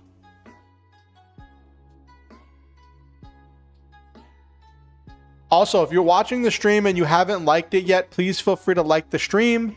It helps the algorithm with pushing it out to more people, and it lets people know that lets me know that people are watching the content. So,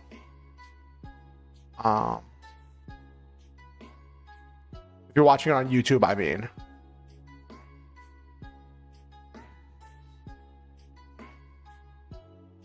I gotta remember to say that more often whenever I'm like doing stuff. All right. Okay, everybody.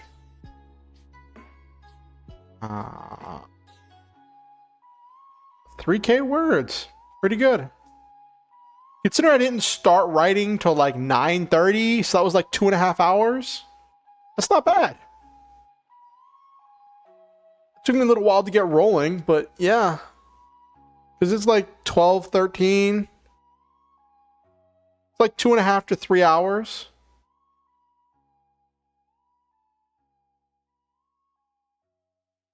All right. Well, it was great to have you all here. I know I wasn't doing a whole lot of talking as we were getting in there. I was kind of getting in the zone. Getting in the zone. Let's wind down for the night. Let's end. I know it's only... My last few streams have been like 4 hours long. Like my last few streams have been like 4+ hours long. This one looks like we're going to get done in under 4, which is kind of a record for one of these writing streams. It means I got a lot of writing done. You got so much done? Great. Awesome. I'm glad, Violet. I'm really glad. I always want people to be able to work on their projects while we're doing these streams. This is always creativity, creative streams, encouraging people to come through and hang out.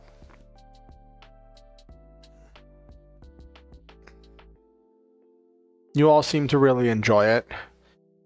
And I've mentioned this before, but I'll say it again. It is such a huge turnaround I don't know if I'm doing something differently. I don't know if it's that I'm advertising in more places, or what it is. But like, before I got my gaming PC, when I had my gaming laptop, I did more writing streams because I didn't want to overheat my laptop. I'm glad you love them, Violet. I did way more writing streams because I didn't want to overheat my old gaming laptop, and I was like, and the thing is, when I did writing streams back then, they got almost no views. Nobody was showing up, and I don't know if I was categorizing them differently, or if I was like in a different category on YouTube, or what I was doing differently. But like, I wasn't like, people weren't coming to those streams. Like, there was still Nabiru and Silva, and like Okusen would pop in every now and again. But like, now when I do these streams, right, I've got, you know, Violet's been here, Jesus, LeMay, Nabiru, Silva, Noel Main, like there's, and even Tallulah was here on Twitch. But like, now my streams get like 40 some odd views, 30, 40 views for the writing streams. And I'm just like, well, I guess I'm going to keep doing writing streams because people seem to really enjoy them and I enjoy them. And it's kind of a thing that I can deliver that I don't think you can get at a lot of other places. These kind of like chill writing creative streams. Anyway. Yeah, it is fun. And I guess I want to keep going till I at least finish Curiosity. Maybe.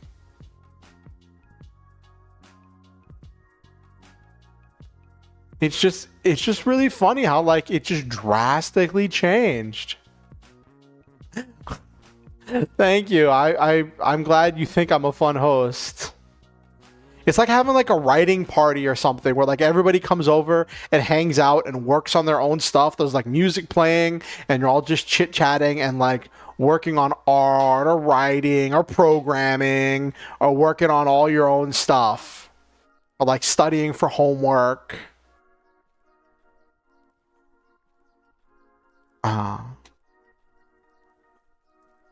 Anyway.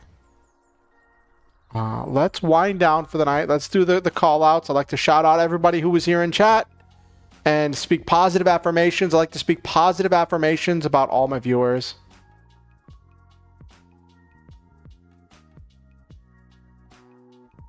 I'm glad you enjoy them, Violet. I will, now that I see people are really enjoying them, I will be doing them more often. I'm definitely going to keep doing them till I finish this story. And then like after I finish, I'm gonna have other things besides just writing streams, but like after I finish this story, after I finish this novel, who knows, I'll see what I do then. Like, I'm only on chapter 9. I'm 1/3 of the way through this novel. So it has been a ride. All right, so let's do the end of night shout outs, call outs, all that jazz, and speak positivity and goodness into everybody's lives. So we had Violet, LeMay, Nabiru, Jesus,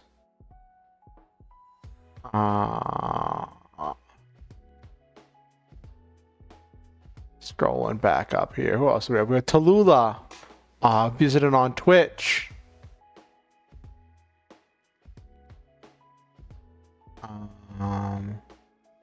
Jelly's Marble Runs. I don't know what that was, but they came by and said hello, and I hope they had fun. Noel Main 700.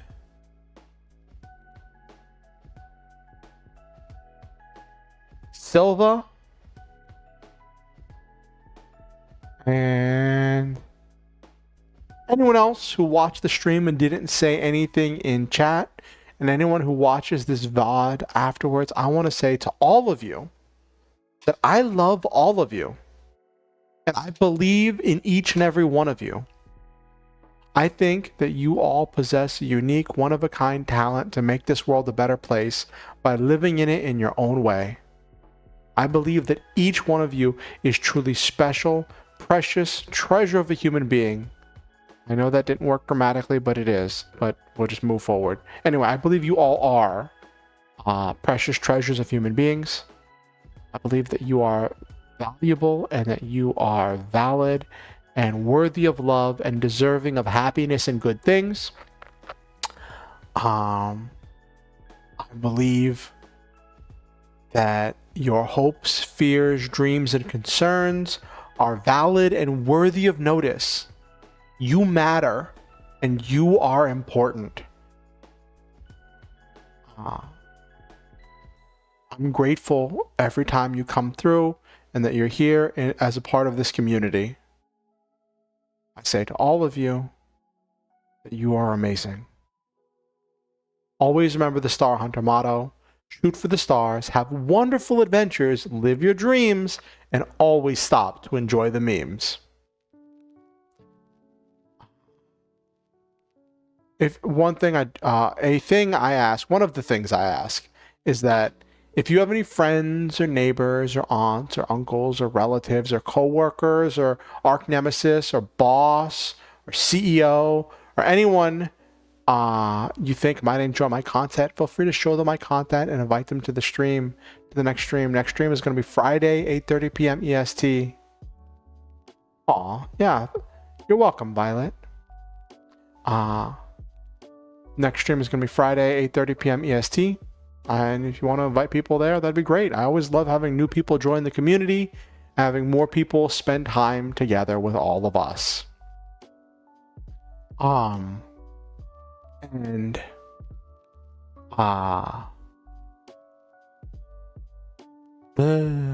you want to keep up with what I'm doing, you can subscribe on YouTube and ding the notification bell, or you can follow me on Twitter, or you can join my Discord, or you can follow me on Blue Sky Social, or you could follow me on, I said Twitter or X, or you could like my Facebook page.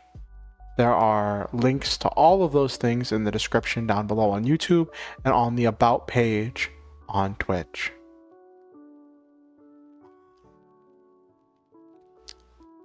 I would love to see more of you around the community as we all hang out.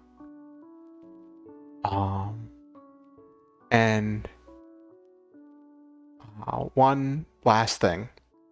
You do not have to donate to be here. You don't have to give money to be a member of this community. I value each and every one of you, and I'm grateful for all of your assistance and help as I work through these things. I'll see you on Friday, Violet. I can't wait to see you. I'm grateful to all of you for being here and giving me your time, your energy, and your attention. And I am grateful to everyone who has helped me in the past, who's made things possible, who's donated and done things for me. I'm grateful to all of you who've done that.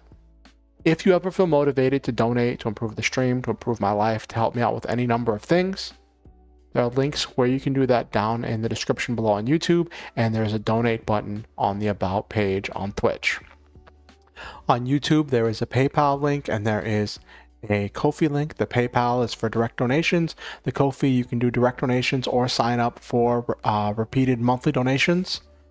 There are no real rewards for monthly donations right now. It's more of just you saying that you want to help me out with things, and that really does help out. I appreciate it.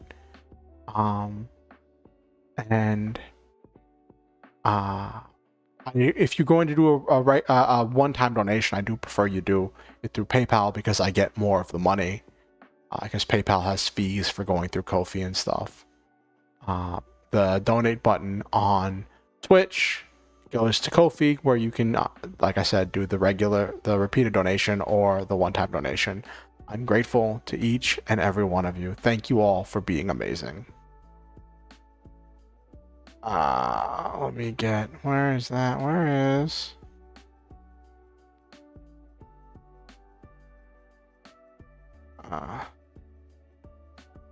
Gonna give you a wave. All right, now let's see. Do I have people watching on Twitch? I do have people watching on Twitch.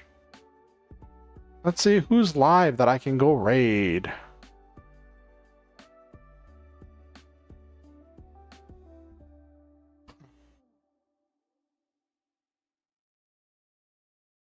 Anybody I know?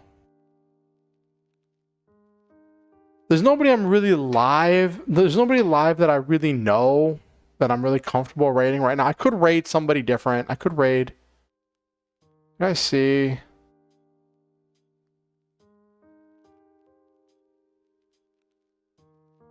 I think I'll just call it a night here instead of doing a raid.